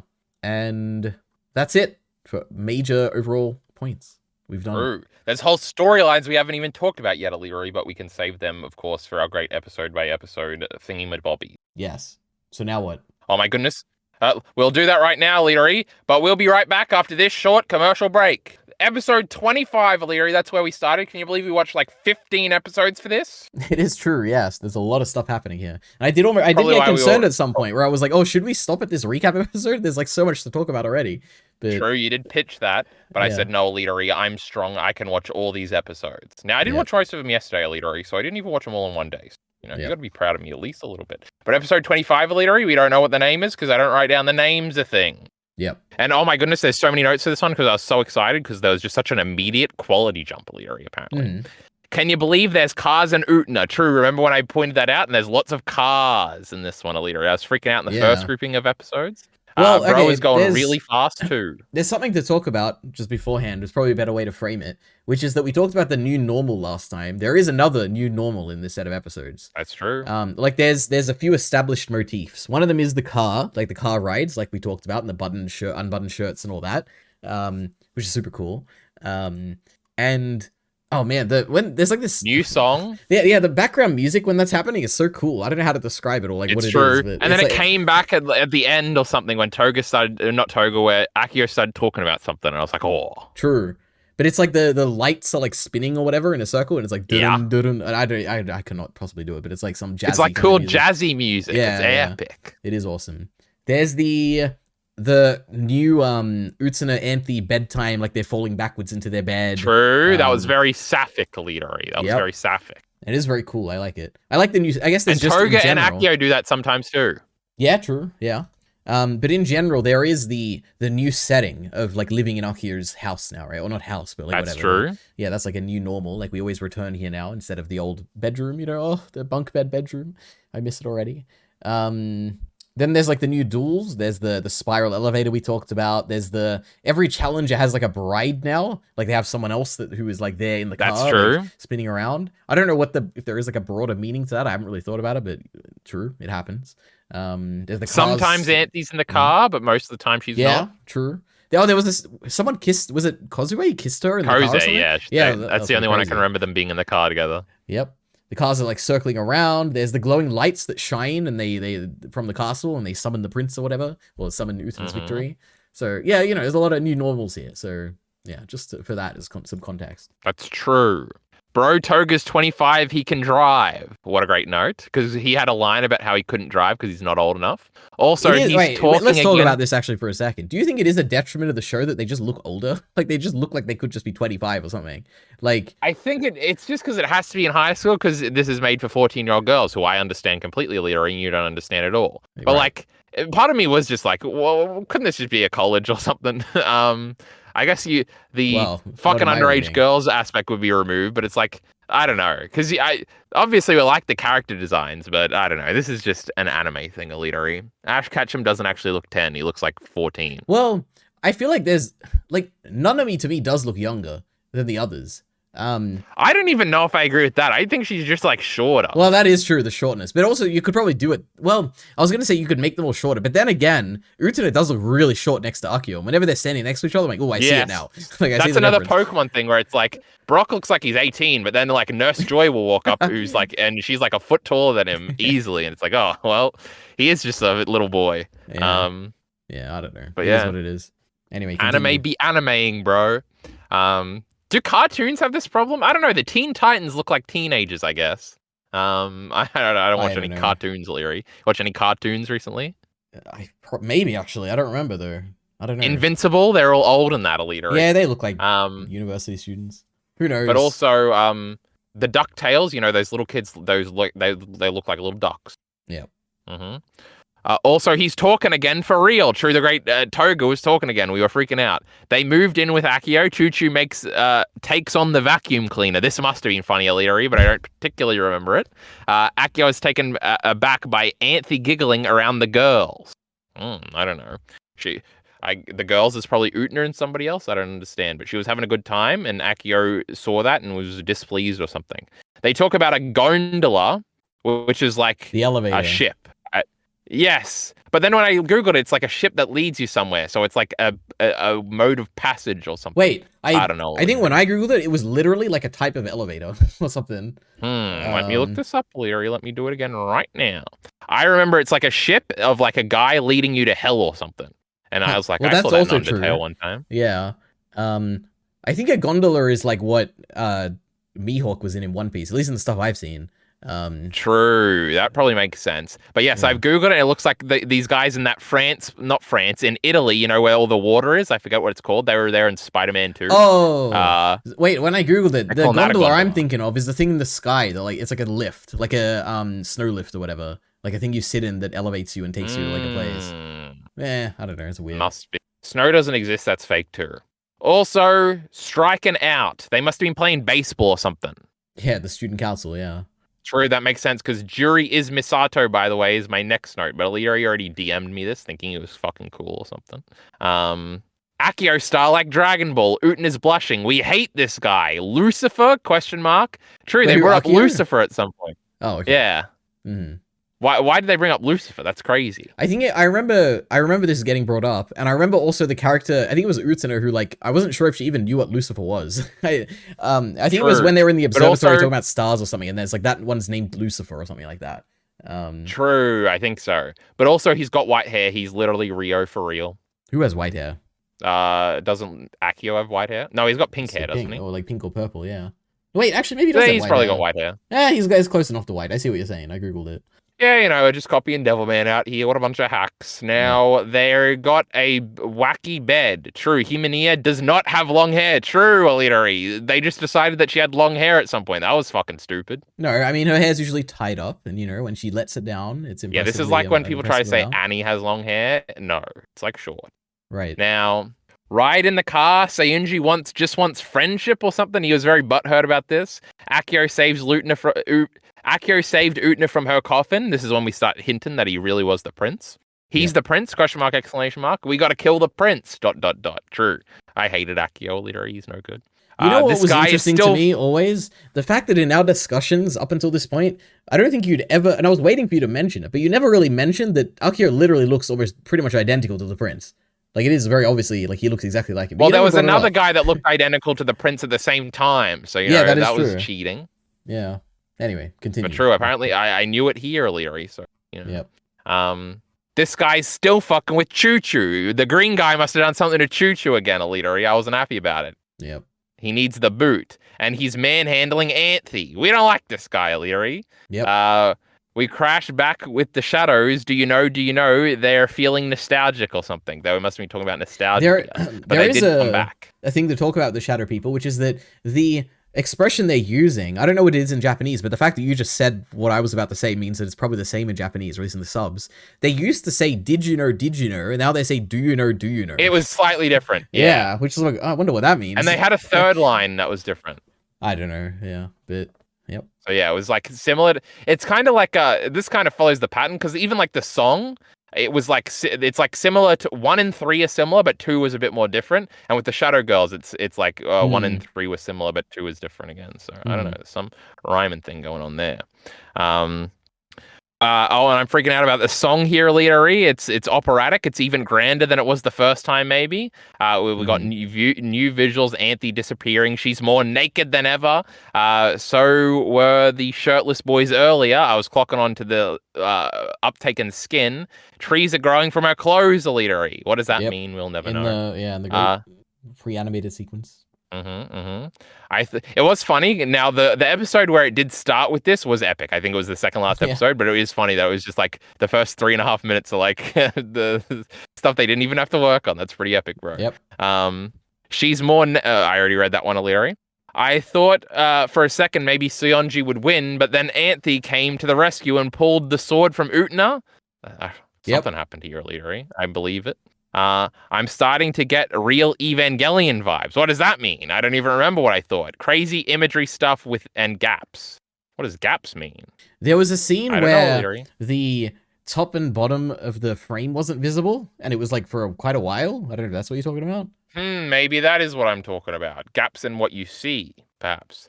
Laying in bed together, calling him an evil man, him pulling Anthe in. True, we were starting the anti-sex stuff, Elitery, and it was crazy. Yeah. And then we had a new ED, Elitery. My goodness, I like this one. Yeah, it's okay. The best one is but the I final like episode the other one too. True, what was the final episode? Oh, it was the intro. The opening, yeah, but in like a la version. True. But no, this one was really cool. When there's like the silhouette of them like holding hands and Anthe's hair is going in the air, and it's like that was really good, Elitery. We like that part. 26, Elitery. We're listening to the piano song through the radio. True, the piano song that Miki always plays is playing through the radio or something. Akio needs to defeat Utena or something. We should just skip all these like hinting at plot things ones. All right, we figured it out. We got to the end. Koze was saving baby birds and stuff, just like that guy in that monkey anime, Elitery. It's 2 twin birds. Oh my goodness, that's thematically relevant. Sometimes she does weird stuff like this. Chuchu is a balloon again. My goodness. Utena is disappointed in Sunlit Garden. What does that mean? What did she say? I don't know, actually. I don't remember that. Adults tell you something is for your own good are never to be trusted. Oh, that's right. I think Koze was like telling off the Akio initially, but then she was won over or something. I don't remember. We've got 1 million chairs, and Namini's got a muscle chair. True, in the student council meeting, Namini's like getting massaged, and she's like getting through her lines. It was pretty funny. Anthe pretending to be their new mother on God. Oh, true. Do you remember this art? It is interesting. That shit was crazy. We get for context for anyone who doesn't remember, evil. There's a scene where Miki is talking to his dad on the phone, and then we get a brief perspective of the dad who is with his new wife, or like Miki's new mother, quote unquote, who hasn't gotten married yet, I think. So it's like a new, like, whatever, like, what do you call that? They invited them to the wedding. Yeah, exactly. But that person looks like a grown-up, like, adult Anthe, and it has, at least in the dub, it has the same voice I don't even think it looked grown up. Well, it's the same height as like the dad, so I assume it's like.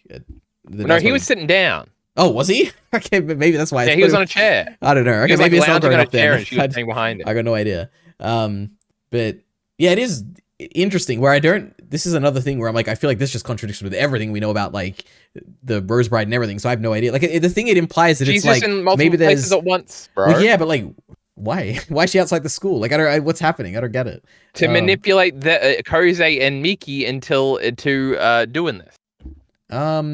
It's like with the pink head guy where he thought like that guy doesn't even see Anthe, he sees somebody else. Yeah, it's interesting. It could be maybe. Yeah, I could see that. That's a possible reading. Sure. Okay. It's probably more coherent than anything I could come up with. So yeah. But true, that was crazy. Like, wait, Can you believe that? Just no to say, Anthe. The other thing that it was implied to me was that, does it mean that there's like the Rose Bride is like a cycle where like at the end, because Akio decides like, oh, this didn't work out, but I'll try it again or something. And maybe there've been previous Rose Brides who look just like Anthe, but I don't know. Like, could it be that like Miki's dad is also like a past Akio or something like that, or a past prince or something? But I think your reading is more interesting or more relevant. I don't know. I'm always going with me. You know me, Elitery. True. Now, Nanami and Koze have a conversation. I'm very excited about this, but I don't remember. Yeah, this was super interesting. I don't remember the conversation, but it was at night, and Kozume was like against the wall, and Nanami shows up walking past her and says like, "Oh, what are you doing out here?" And then she like, walks she's like, to "You can't be out here. I'm a student council member." She's like pulling rank on Koze. Yeah. That was funny. Yep. So it was interesting. She should have said, "I used to fuck your brother, pussy." But it is also it is a setup too. I think it's the first time that Nanami properly sees Akio taking away the women or something. So it's like a setup for when she eventually gets the reveal of like Akio having sex with Anthe, I think. But yeah. True. Hitting an impressive with a little chick. Hitting an impasse with a little chick. What on earth are you talking about? Oh, I think it was Anthe talking about how you have to feed the chick something, and there was an impasse because she knows everything about animals. Yeah, there was I think this was the episode where her and Miki were having like an actual conversation about like chickens or something. I was like, oh wow, Anthe's like conversing with people. This is crazy. So yeah. It's true. They're both in the car. Koze is dressed like Anthe, but in blue instead of red. Did they kiss? Oh yeah, true. When they kissed in the car. And that's all I have for the duel there. So the Miki fought Utena again. It was cute. Yep. And then she called Miki a coward at the end, that Kosei did. Yeah, the tree was the episode is interesting, where it is like they're not happy with each other anymore. Like they're just like looking at each other angry, and Kozouei's not happy, and Miki's not happy, and they're like, I was like, oh, I don't know what to take from this, but yeah, it happened. Well, it's like she wanted him to win or something, and he didn't, and like, but they're like, it's like a brother-sister fight. Yeah, probably. But they're also in love, and she definitely wants to fuck him. Yes. And then Alidari, for the preview for the next episode, it was revealed that this was the dumb Alidari Nanami egg episode. Yeah, this episode has everything. It has the melodrama. It has the comedy. It has the great music, the great directing. It has the metaphors and themes. It has the mystery. It has the great character of Nanami and her funny moments. But what did you actually think about this episode, though? It was pretty funny, you know. She's got an egg or something. She's just running around. Yep. I already remembered all your like conclusions from your video, so you know I was a little like, yeah, well, there's that one and there's that one. So you know, you ruined this episode for me. Yep. For anyone listening who doesn't know, I have a second channel called Elite Ari, which is my main channel, believe it or not. And I have made a video about Nanami's egg. If you're a hardcore Utena fan who watches all the videos, maybe you've seen it because it has like 1,000 views. Isn't that crazy? Yeah, mine's got like 800 views. True. Yeah. So one day I'm gonna be famous. The animal birthing insert shots were great. I vaguely remember this. There was like 3 different animals that kept showing up giving birth. Yeah. It's like a frog and and it was funny. Chicken, and then there was an Nanami. Yeah. Yes, maybe. Chicken makes a lot of sense. They lay eggs. Utena hit her with a soccer ball this time. That was pretty funny. Yep.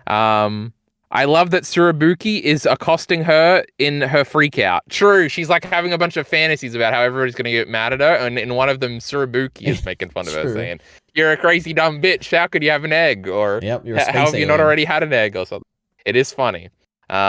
True, space alien. Her temperature was rising when she got redder. Oh, true. It was like a. This is not what you use it for, Illyri, but non-diegetic visual crossover thing where like her face got red like an anime character, but somebody was literally taking her temperature or something. So I was like, oh, that's very clever. Yep.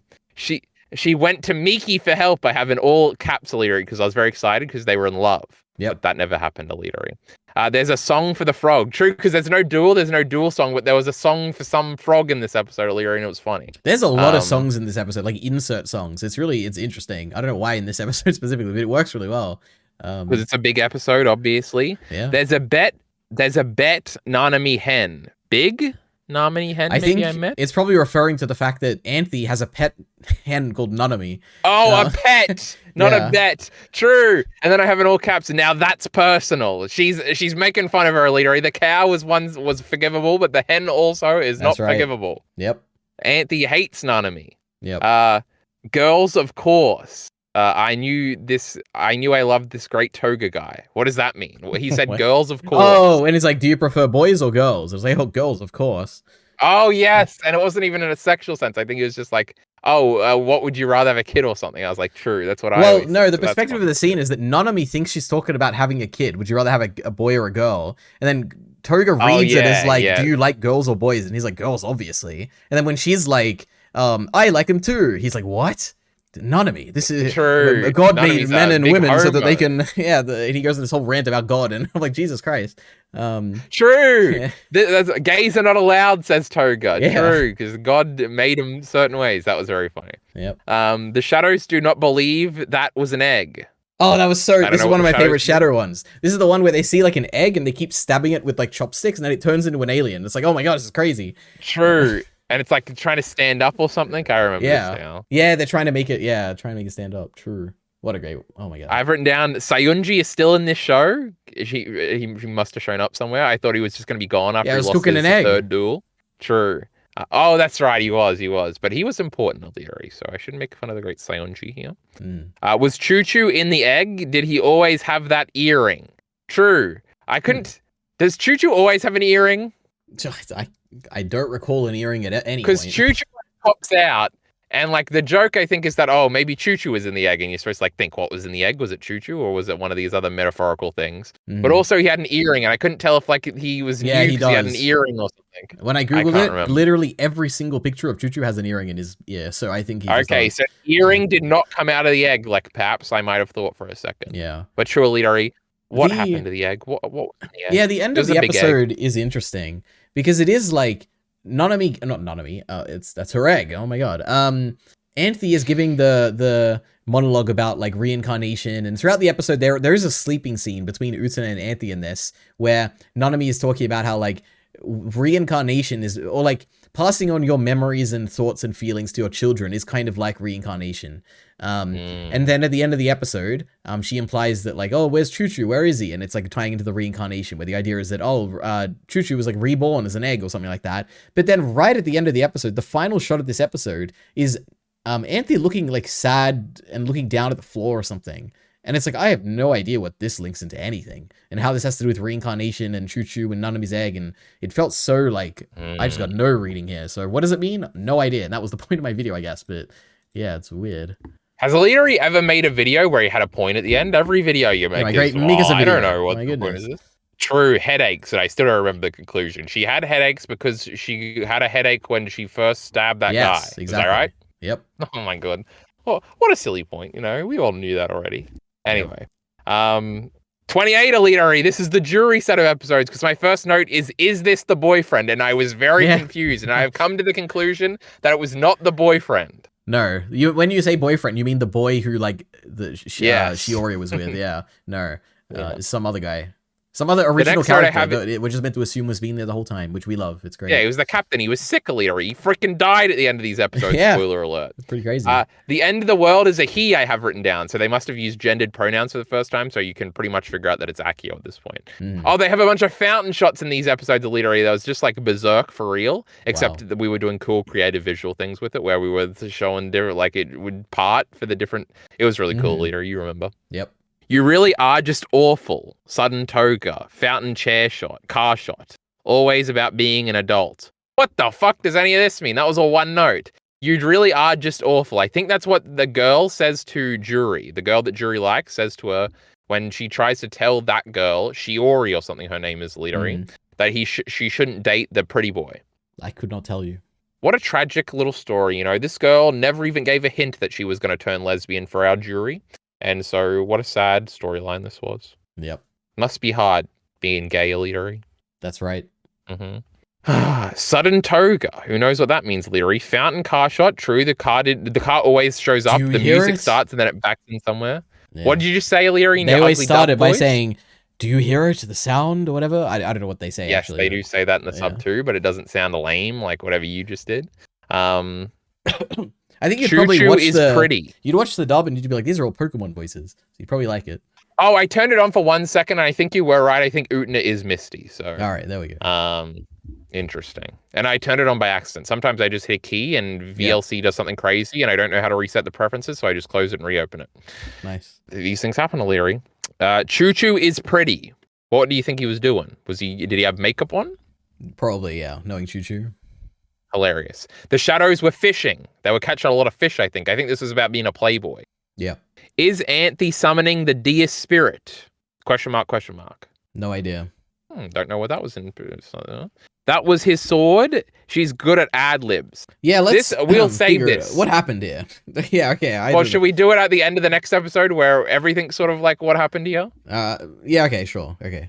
Because it is just another episode. Yes, true. So then we go into 29.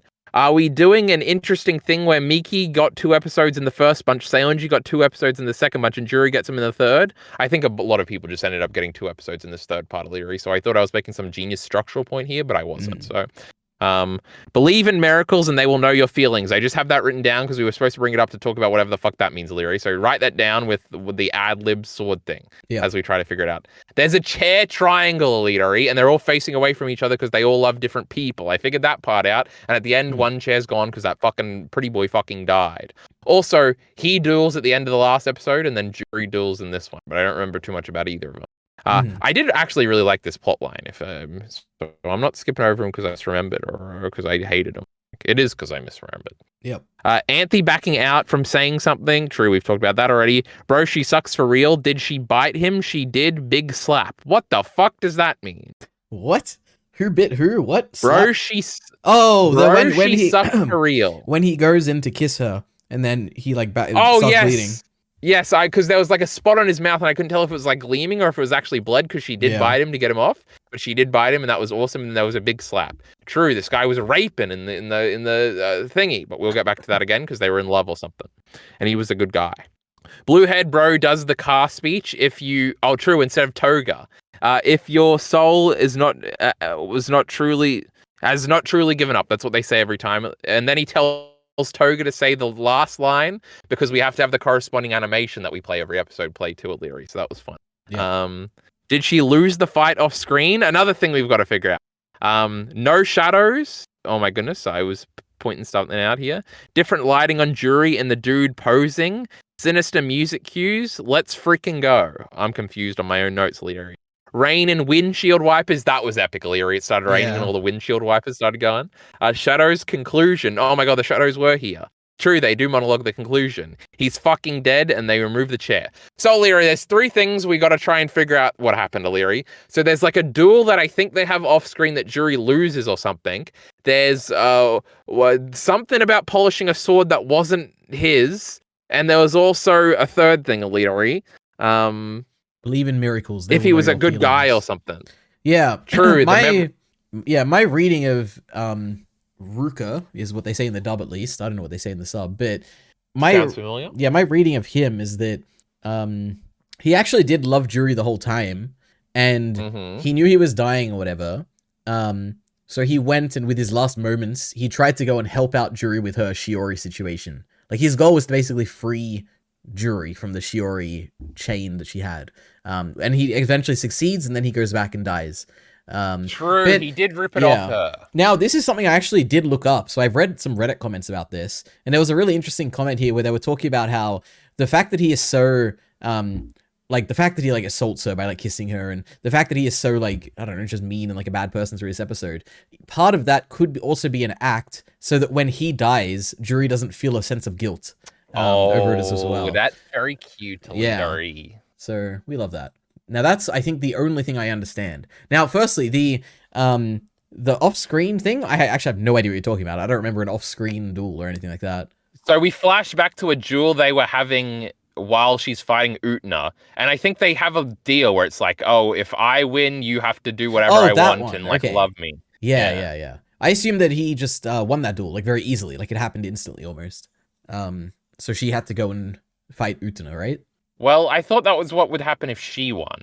You know what? I don't remember the details, but I do remember thinking, oh, she must have she very quickly lost here, and she had to do what he wanted. But I could just be wrong. I don't know. Perhaps. But also, the sword thing is the most confusing part. Yeah, it is super weird, isn't it? I think what it has to be is, it's weird because what happens is that first she's obviously has a whole thing going on with Jury. Right, she has that whole complex we've talked about. Yeah, because I don't know if it's an implication that it was her sword, and she actually does love Jury. But yeah, exactly. We don't really get a resolution. The situation is that she goes up to, well, it's weird because it's I don't know exactly what happens because it could be trying to trick us with directing, right? But the way it seems on the surface level when you're first going through it is she goes up to Ruka's locker, and it has his name on it, and then that locker opens up and his sword falls out. Or a sword falls out. We don't know if it's his or whatever, and the what we're meant to take from that is that, oh my god, she was actually in love with Ruka. That's why she's at the locker, and why she's not cleaning the sword, because obviously the locker only opened up because she was in love with Ruka. So the lie in that case would be that she wasn't actually cleaning the sword. She was just in love with Ruka the whole time. But that doesn't ever get hinted at. I don't know why he would at the end be saying the thing he does about you're a bad liar or whatever, or a good liar. Yeah, you're good at ad libs or whatever. Yeah, I don't know how that tied in. She's freaking out when he's dumping her, which if she was just ad libbing, you'd think she would be the one that wouldn't care. Yeah. But she does. Yeah, it's weird. So I don't know. Because I also is it also possible that it is a misdirection? That actually is Jury's locker that she was on, and we just see a different locker or something like that? Why is she so ashamed, or not ashamed, so afraid, and she doesn't know how to explain herself when he shows up at the locker? It only makes sense. Well, there are 2 reasons. One, it could be it's his locker and she's embarrassed about it, or it could be it's Jury's locker. She doesn't want the secret to get out there. Or she's just so in love with this pretty boy that she's nervous in front of him. Yeah. Yeah, I don't know. I have no conclusion here. I'm not sure. I'm a little bit confused too, but my goodness, in the end, he was dead. Yeah, rest in peace. And the Great Shadow people told us, which was super cool. Episode 30, Elitary. This is probably an anime thing. Actually, Don't wait. On the 28-29 thing, I have one more note, which is to say that, like, Ruka showing up and then immediately understanding things perfectly, and then realizing that he's not going to beat Utena, and going into that fight knowing he's not going to beat Utena, and like seeing straight through the Juri and Shiori relationship is like super interesting, like super cool. Where it's like all these fights, people always go into it expecting to win, but he doesn't. It's like a different feeling where it's like, oh, she could actually lose here because this guy actually doesn't think he's gonna win here, or he's like he's very on top of things and he understands everything really going into this first fight with Utena. I see what you mean, where he was like not shit talking, so it was like you thought maybe he could win. Yeah, exactly. There is also the element of the fact that he is one of the people who has escaped the school and come back, but mainly because of the hospitalization, right? So there is an element of like, oh, is that why he is so like understanding things so well and like is so more mature, not mature, but like so coming to a conclusion at the end of like trying to do something for someone else, like trying to free Juri and all that because of his like absence from the school for that time, I guess. I don't know, but yes, thematic stuff. But there was one guy that I was like scared was going to beat Utena, but then he started shit talking. It must have been Toga or something. I was like, oh, don't worry. Utena's going to win. Yep. But true.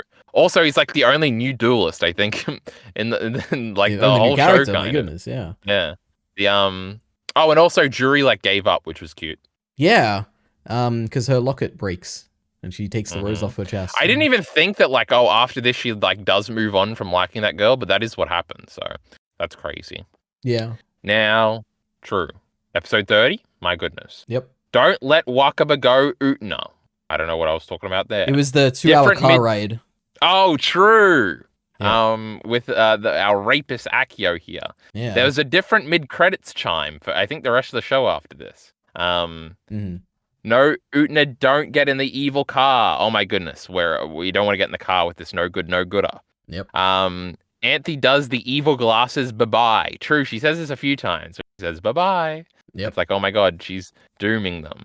3 candles. True, there were 3 candles throughout the episode. Anthe got fire in her eyes, then disappears at the kiss. True, my goodness, because Utena is stealing her sexual brother from her. Unbelievable. Yep. Red Shoes Shadow Show. Cinderella or something. Red Shoes Shadow Show. So the shadows were talking about red shoes. My goodness. Anthe has someone she loves and her own prince. What does that mean, Elitary? Well, I think she's probably talking about Utena, would be my guess. Oh my goodness, she was gay the whole time. This is crazy. Toga loves Utena too. Oh my god, this must have been when they first mentioned it. He's fucking his mother-in-law too, for real. No, that was crazy, Elitary. Yep. And that's all I have for episode 30. So I think that's the one where they kiss for the first time. I don't know. It must be. I don't know, but that was a really good episode. I remember the candles are interesting. True. It is there's 2 candles. One gets blown out, then the other gets blown out right at the end. I think. There's 3. I think. Yeah. No, actually, I think it is like 2 candles get blown out, and then later in another episode, another gets burnt out or something. I don't remember. Basically, I was thinking the last candle, like the second candle was kissing in the car, and I thought the last candle would be the sex, but I don't think it was. I think it just like got blown out before that. So I was like, oh, I don't know what these 3 candles symbolize. But... I remember it all in one episode, but I also don't remember. Yep. Episode 31. Oh my god, the backstory is back. Oh, it must have just been there for a normal time. And I was like, this is weird that it's back after such a long absence, but it was probably to remind you so they could subvert it in 2 episodes from now or whatever. Yeah. This episode was the Nanami finding out she's not related to Toga, or like thinking that she finds that out. That's what this episode was. True, and that was actually true or something. That was crazy. Yep. Shadows running on the picture frame. There was a thing in the background where the picture frames were moving. Oh, true. That must be what I'm talking about. Yes, when Nanami was like making a phone call or something. It was great. Yeah. Nanami confirmed wants to fuck her brother is my next note. The statues have glasses. This is really funny when the 3 male stooges are carrying statues and they all have glasses on them like them. It's really funny. Akio saves Nanami and tapes up her leg. It had to have happened to Midori. Nanami's jealous of their sibling relationship. True, of the great sex they're having. Nanami straight calls out Utena for real. I don't know what she said, but she said, you're a dumb bitch. I figured out before they said it that they weren't related. True. I figured it out before they said it, Illyri, but then it turned out to be true. So my brag here is not much of a brag. You figured it out because sound of the blood gag. types. True. I don't know anything about blood types, Leary, but I'm whatever is compatible with who should I say, Leary? What would be a good end to this joke? With Akio. Oh no. Now, frog sound gag for the kiss and harem joke. I remember this being funny, but I don't remember the exact details. Well, this is an interesting thing in this episode, which is that everyone has a joke they make, but it's like almost certainly a plausible deniability like joke where it's like, oh, are they joking or not really? I have 3 ones here. I have Toga, Akio, and Anthy. They all make one. Toga makes fun about when he's talking to Nanami, and he says, "I'm gonna take a shower. Care to join me?" Just kidding, or whatever. Oh, yes, that's it. And he has, like, another one later as well. But, like, this is the thing where, to me, it's like, he's really trying to be like Akio here. And because later on in the episode, Akio makes a very similar type of joke where he says, "I'm just interested in turning the chairman's residence into a harem. Just kidding." Just or whatever. kidding. Yes. Like, oh, interesting, okay. And then Anthy does it later, and he says, "Akio doesn't discriminate when it comes to girls. I'm just kidding." And I'm like, ooh, these are like 3 people who might be saying things that they actually probably want, but like they're doing it with plausible deniability here. Which is that's not good, Elite. Now, you're missing what that actually was great is for the first one, they show the frog as the sounds goes. But later, they just play the frog sound and it like Genius. calls back to that. And it was genius, Elite. I've never seen something more clever in my freaking life. Yep. Now, then we had cuck shadows, Elite. They were talking about the cuckoo bird, which is where the word cuck comes from. Oh, wow. Mm-hmm. And that's because they leave an egg in a different nest. And then you have to raise their kid. And that makes you a cuckold. Oh, wow. It's not actually just fucking watching, the thingy that people say. It's about raising kids. Right. You got to learn these things, Elite. I learned about it because of Littlefinger Theory Game of Thrones videos where they said that Robin Arryn was actually his kid. And a robin is a type of bird. Yes, and he's got it in that's his sigil is like a bird, like a cuckoo bird or whatever. Yeah, Illyria, this theory's got weight. You better watch out. She catches the real incest, and that ended the episode, Illyria, my goodness. Oh my god, you skipped the coolest scene, which is that Utena and Nanami have the bed scene. And it's like, instead of Anthy, it's like Nanami is there, and it's like, oh, this is kind of interesting to have her be replaced here for this character movement. They had a big happy family for a few episodes. Yeah, until the sex ruined it. Tearing apart. It is interesting. Their beds like face each other. Like, yeah, that's like, I was like, that's like a clever idea. Like, yep, perhaps somebody should make this bed in real life. But you know what Nanami says? She says it's weird that we face each other when we sleep, and I'm like, oh, true. Thank you, Nanami. Well, obviously it's because you're in love, but also it's probably better to be in the same bed so you can like cuddle if you're in love. Right. So probably more beneficial than staring at each other. And if you have a normal bed, you could probably still do that anyway. Yep. Well, we solved bed design, Elitary. 32. Nanami thinks Miki's a nice guy. They're in love. I'm pulling for this ship, Elitary. But she must say that. She's like, you're a nice guy. You wouldn't understand or something. How cute. Oh my god, the great Kiko slapped the shit out of Namini. True. We hate Namini. We love the great Kiko. Remember her episode and how mean Nanami was? Right. This was terrific. Yep. Toga was just lying to get Nanami in a position for the car trip. She rejects Toga in the car. Isn't Nanami great? The only character making progress. We love her. Good for her. So this is when they're in the car with Akio? This is before that, but yeah, this would be that episode, I'm guessing. Well, I said in the car in the notes, and I don't remember any of that, so I'm sure I would remember it if I was stimulated by an image. I forgot we needed to do Nanami rematch. True, I forgot she was like a fighter. Oh my god, Nanami slapped the shit out of everybody. She kidnapped Chow Chow. True, that's what it was. She's like, do you want this guy back? If you got to duel me or whatever. True. The great Choo Choo. Yep. That's upsetting. We had tricky shadows. Now, I don't remember what that means, Leary, but they were doing trick. Maybe they're like, surprised, I wasn't actually that guy. I remember that one time, so maybe that was this one. Yep. They are brother and sister after all. Just those guys aren't their parents. That was crazy, Leary. Toga won't tell her because of romance, because it's more romantic or something. So True. He wants to fuck Nanami too. Well, he wants to be more like Akio, I think. He wants to be more adult-like. Yeah. You keep saying that, Leary, but Yep. Perhaps that's true. Now, 33, Elite. I only have 4 notes on this one. Oh my god. Different versions of the Utena backstory Ferris wheel. True, these were all cool things. Shadow girls over the radio, question mark. That was true. Bro's a chef. I wrote that down when Utena was going on her monologue. That was pretty funny. And then I have sex and all exclamation marks, Elite, afterwards. So, that wasn't so funny when I finished it. Different looking ED. I think the images were different for the ED. I think it was like them in the car or something. It wasn't the usual ED, so that was crazy. 34, Elite. We've only got 5 to go. This is the witch backstory episode. True, we got slits of images, Elite. This is what this thing you were talking about with gaps before, but this must be when it was. Yep. The Shadow Girls are the drama girls. They're just drama classmates. It's crazy. Yeah. You didn't even remember it, admit it. I didn't know, but it was very exciting to see them. Also adds a little bit elements of, none of this is real. So we love it. Oh my god, Elite, I thought you sent me a secret message because I got a notification, but it's just Shitty Miller the Killer, probably talking about Naruto. Lovely. Can you imagine what would Miller the Killer say about the great Utena, you think? There's a Miller the Killer joke later. All right. Fuck up. The Shadow Girls are the drama girls. O'Leary, that's crazy. Chow Chow pose in family portrait. A threesome. True, this was cute to O'Leary. Choo Choo was in the family portrait with the evil guy and the evil girl, and then Anthe. And they said something about a threesome. So, oh my goodness, that would have solved all their problems. Yep. Go guy, go guy, go guy. They must have said it again, O'Leary. Anthe's finna be a witch. I was freaking out, O'Leary. Yep. If you cannot become a princess, you must become a witch. Oh my goodness. And Utena couldn't become a princess in that last episode earlier. She rejected it. She didn't want to be in that the dress. witch. Oh my god. Oh my goodness. I was so correct. She did become the witch. Yep. Oh my goodness. I got the second battery warning, Alita. We're going to finish at 34. Little sister. True. Utena is the light. Oh my god. What a great interpretation I had there, Alita. Utena is the light. Oh, I guess because she's the prince. Yeah. Okay. Yes. Was the eternal thing Utena was the eternal thing Utena was shown death or love? No, it was actually just Anthe's suffering. We found out in about 1 second. Shadow talking about their successful play. True, they were very excited. Real flashback to what happened with the prince and the witch. The prince is Akio, right? I was second guessing myself here. The flower suspending the witch looks like the flower of the fountain. True. Man, this is a good point to talk about. Just how cool the visual is of like the witch Anthe being like hung up.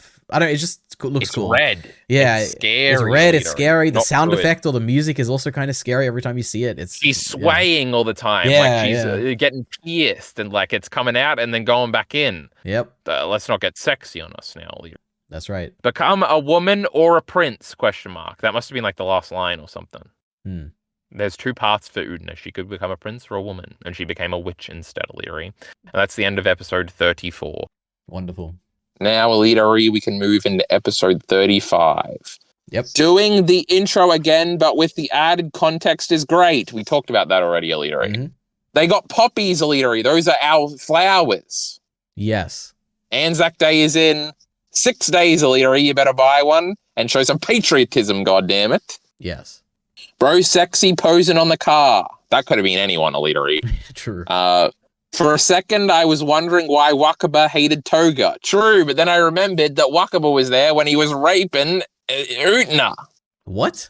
Oh my god, I made this joke in the first one. You thought it was hilarious. Then when I made that joke last time, you also said, what? When he was taking advantage of her situation where she was down on confidence because she had just lost, and he was making her wear dresses and hold his hand and stuff like that. Disgusting. We hate that, yeah. Exactly.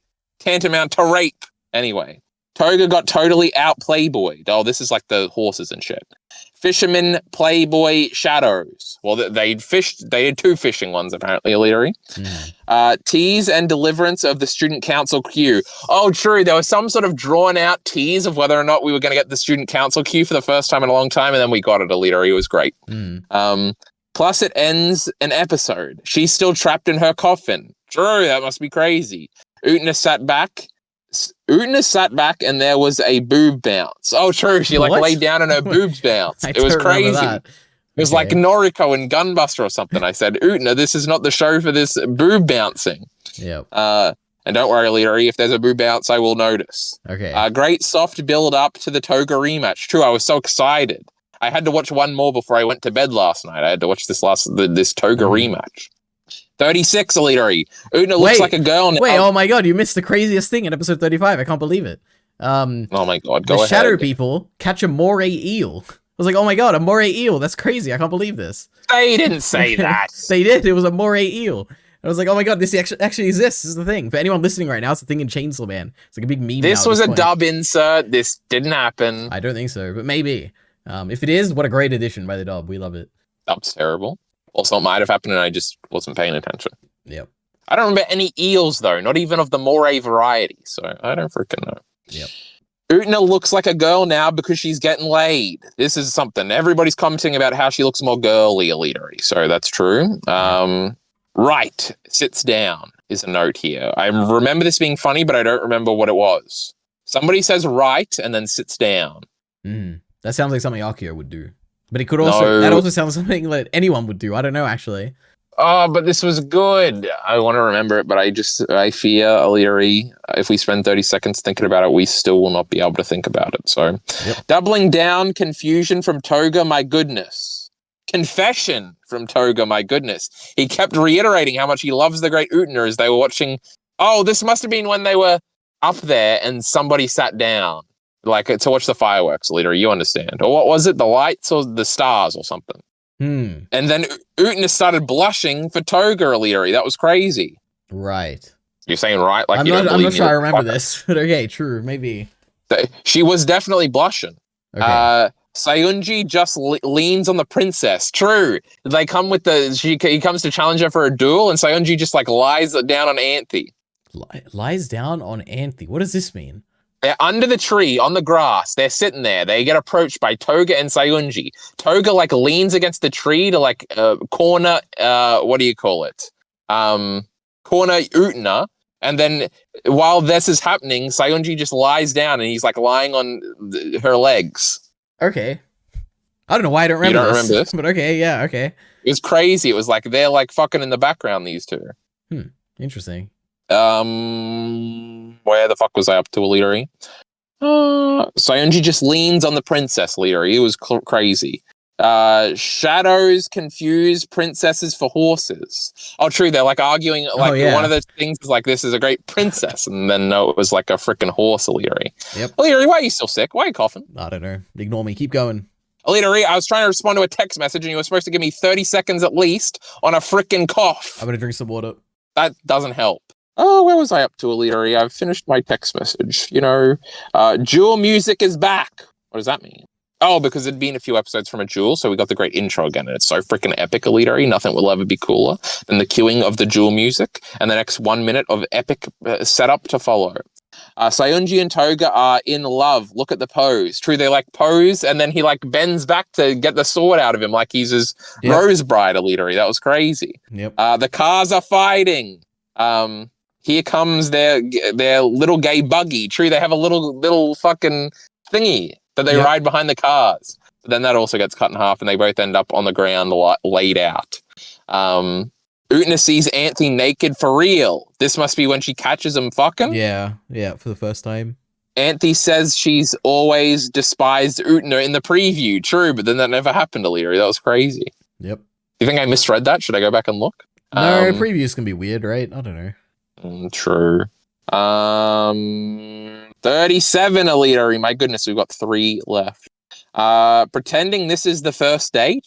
True. Like Utena asks Akio on a date or something, and she's like, "Oh my goodness, a date." Yeah, it's probably the first time she's asked him. Yeah.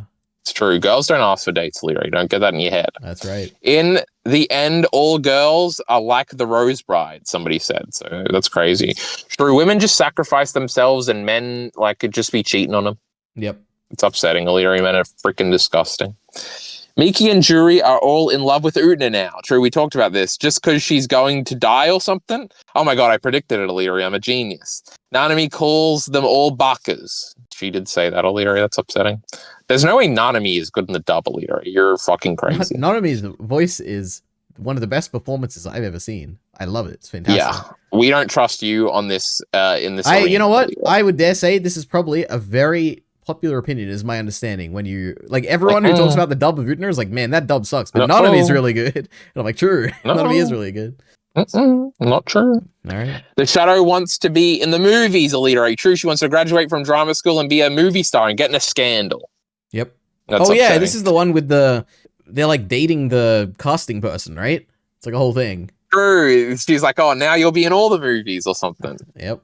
They both poisoned each other. JK, we already talked about this. Anthe jumped off for real. We already talked about that. She no longer refuses the call. Oh, true. Utena's going to do it because she ripped up the letter and then Anthe like gives it back to her and says, go off and have the final confrontation. Yep. The 38 starting the episode off right because it was starting with the great song Leary and the title card was interspersed with the song. It was epic. There wasn't the usual little jingle. Feels like Utena was always ignorant to the plot. Now she sees Akio and knows exactly what to say. This was a criticism of Leary, but then they filled it in with the flashback afterwards, so it was fine. Oh, I get it. Anthe tried to kill herself so Utena wouldn't have a dilemma in this moment. We already talked about that. Utena is a cheater. Someone tell Miller the killer. True. Oh my god. True. Very funny. Yep. The cars and the desks and the song return. True. The cars and the desks. Yeah, they combined like the two different visuals, which is really cool. They did. Oh, Alita, I have a classic joke, and it's so funny. Are you ready for this so funny joke? All right, go when ahead. Anthe stabbed Utena, do you know what I said? I said hot or something like that. No, I said top 10 anime betrayals. All right. That's just so funny. Okay. How come it was never on the list? Whenever that meme comes up, it's just Griffith. Because it's like not even a betrayal, because like it's not even happening. True. Like, yeah. Well, and that's not true, but they just like get over it in about 30 seconds, so that's fine. The Shadows preview. True, Alita, he didn't even see this. He doesn't even watch the previews. Yep. How can you say you've watched an anime if you haven't watched the previews? Because the previews are non-canon. They're like filler, and I don't watch filler. But you spent all that time in the One Piece filler, Alita. Interesting. Yep. That's oh my god! I just saw Alita's One Piece video came out just now. He had Vivi in the thumbnail. This is crazy. You can't wait. Who's that? That's how the anime works, doesn't it? Oh, true. They broke the fourth wall in the preview. They were like, "Oh, the next episode, like somebody learns how to be a true prince." That's how anime works, doesn't it? And it was like subversive, Alita. It was crazy because that's not what happened. And then we have 39, Alita. No blood. I have written in all caps. She can't be the prince. She's a loser girl. True, that's what Anthe said. Yep. Boy drowned trying to save someone. An adult says, I like Utena and Anthe. True, we figured that out. Magical girl shows have to have a witch. Water droplet was a tear or something. True, the water droplet thing came back. Yeah. That was pretty epic. Musical callback to the coffin scene. True, they played the song from the coffin scene. It was epic. Utena was forgotten. Wow. Surabuki is timing things with his brother-in-law. True, because Nanami's going to marry him. Later, that was great. Okay. Stooges trying to marry Stooges. Wakaba got a Wakaba. Coffins is eggs is high school is childhood. True, I figured it all out. Yep. Anthe leaves like that girl from the last arc while the smelly boys stay behind. Sure, I was making fun of boys here. Because Anthe's like the mother of that one kid, Alita. She left. The mother of that one kid, of Mamiya, like the whole the Lost Arcs ending. Yeah, well done. True. Ava shot, final shot. Oh, true, because it looks like that shot when Shinji walks first into Misato's apartment, where there's like the grating in the ground and it's like inside, outside. But instead it was the school and it was Anthe leaving and there was a grate. So that was pretty cool. And there was a frog that was trying to fuck Choo Choo and didn't want him to leave. What? A frog? Yes, there was a frog like begging Choo Choo not to leave. Did you pay attention? No, I remember he was like going and packing to leave, like carrying a suitcase or something to go with Anthe, and I was like, oh, yeah, he had like a little sack. I was on the edge of my seat because I was like, I don't remember if he actually goes with her, if she's just like, no, stay here, Choo Choo. And I was like, oh no, don't stay here, but I guess he goes with her. I didn't worry for a second, Alita. I knew the great Choo Choo would be going. Yep. And now we can't wait for the second season, Alita, with Anthe and Choo Choo's adventures. Yes. Before we talk about the movie and speculate and stuff, I have a few miscellaneous notes. One of them. Well, this is more, I don't know how much you want to talk about this bit. Wait, I had one more note. Okay, yeah, go ahead. Cut photo like the second arc. I couldn't remember if this was something that happened, but we see Anthe. Oh no, this is a post-credit scene. Yeah, it is. Yeah, it's And yeah, go ahead. Utena and Anthe, but Akio's like cut out of it. That's right. So what does that mean, Alita? It means that Akio, we don't like him. Bad guy. True. And he's a loser. Also, there's like school. He's a life. Loser. That is true. And he'd be fucking kids, Alita, and that's not okay. That's right. Oh, but you like it in that other show. My goodness. Now the what? Oh, and there's a Mushoku Tensei joke, Alita. Catch the fuck up. Now there's also like she doesn't finish the line, but the ending of the line is the episode title where she says someday, sometime together we will, and then it ends. But the episode is like someday, somewhere, we will shine or something. So it's like they will shine. Mm. Oh, that was sad, Alita, and that's the ending. The end of Utena.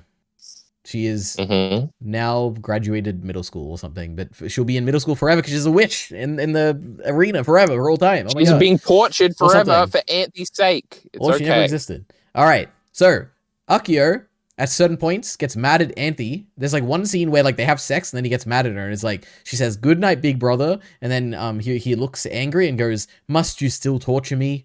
And I'm like, I have no idea how this ties in. True, but yep, that happened. Oni-sama. Yep. Now we also get there's just in throughout all these episodes we get a bunch of just cool visuals. Besides all the stuff we've talked about, there's like a lot of silhouette shots with like stars in the background, or like there's just an ocean in the background, or so. There's a lot of cool stuff like this in this set of episodes, which is awesome.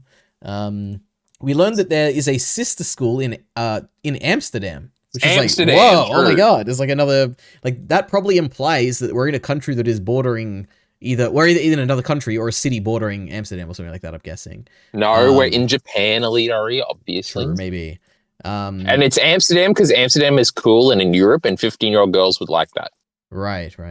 The monkey catching robot comes back in the Shadow People stories, which was great. That's true. Glad to see that. And then my final note is the dueling arena is just projections of the observatory. And I thought, wow, what a cool idea. That's true. That was crazy. Yep. But that's it. There's a trick of the light. Now that's fucking crazy. That's what they said in the first episode. Aliri, let me tell you something. In about 2.5 years, this is going to be a great show to rewatch because you're going to misremember a little bit of details. You're going to figure some more things out, know where it all goes. That's right. But I'm not doing it now, Aliri. I'm busy. Yep. And this would be a show where I would sit down, I'd watch it again, and maybe I'd make like episode by episode notes, like detailed notes, so I could make a video on each episode or something, so then I could finally make a video. Don't worry, I already did, Aliri, you know. Indeed.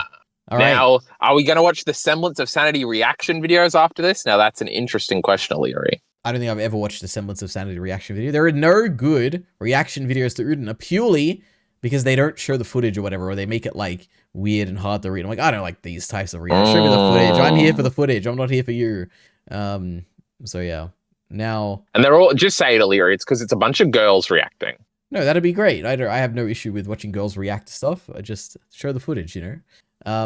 Now, Kyle, you got to go ahead. Name the 3 best characters. Go ahead. Well, Leary, last time you asked me this question, I said Utena, that dumb bitch Nanami, and Wakaba. But now, you know, I do think this show has a very strong cast, Leary, but I don't think they differentiate themselves too much from each other, which is interesting. Because, you know, Miki, what a cool guy. Juri, what a cool girl. My gay best friends, Sayonji and Toga, what a great guys. Akio is like whatever, you know. And then there's Auntie. Do we like Auntie now? The answer is probably yes, Leary. We like Auntie. She's strange and something.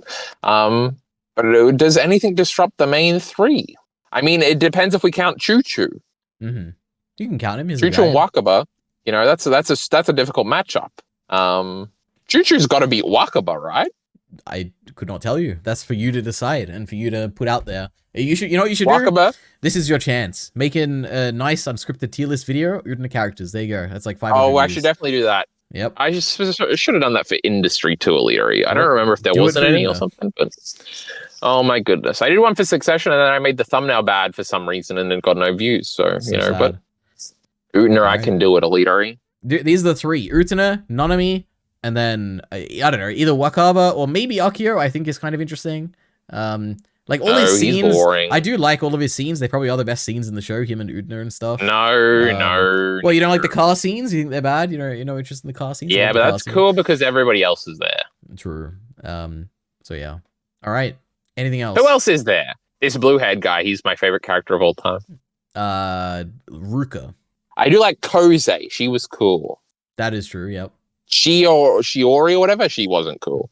I like Shiori. She's one of my favorites. Sure. Yep. We had the comatose wife to be for Akio, who just in one session is apparently just frozen there. And, like, what the hell is happening here? Yeah. It's upsetting. Poor girl. She was a duelist at one point, right? Yes. No, that's because crazy. She didn't like Anthony. On God. Yep. She thought of Anthony as a blew witch, her nose. actually, believe it or not. No, she did not, Alita. You're freaking lying right now. Well, let me see my notes quickly. I'm pretty sure she did, actually, which is pretty funny. Let's search for the term I believe witch. you, Alita. I have the word witch 17 times in my notes, if you can believe it. But not for that episode, so I don't know. You're so diligent, Alita. Yep. Okay, so let me quickly, last thing. Let's scroll last time. Kyle's predictions. Let's see what we think about this. Oh, number you didn't one, write them down. You're not good at this. Utena will be... No. Utena's will is what eternity is. That's what's in the castle, and that's like Dios or something. Or maybe she gets it from Dios. There you go, genius. Sure. Alright, number 2. Big Brother is bad. He is end of the world. Oh my god. Look at you. Did I say that last time? Apparently, yeah. Anthe is going to fight Utena at the end. I guess. Oh, that's because I thought I saw that in the movie, but it doesn't look like that's what's happening.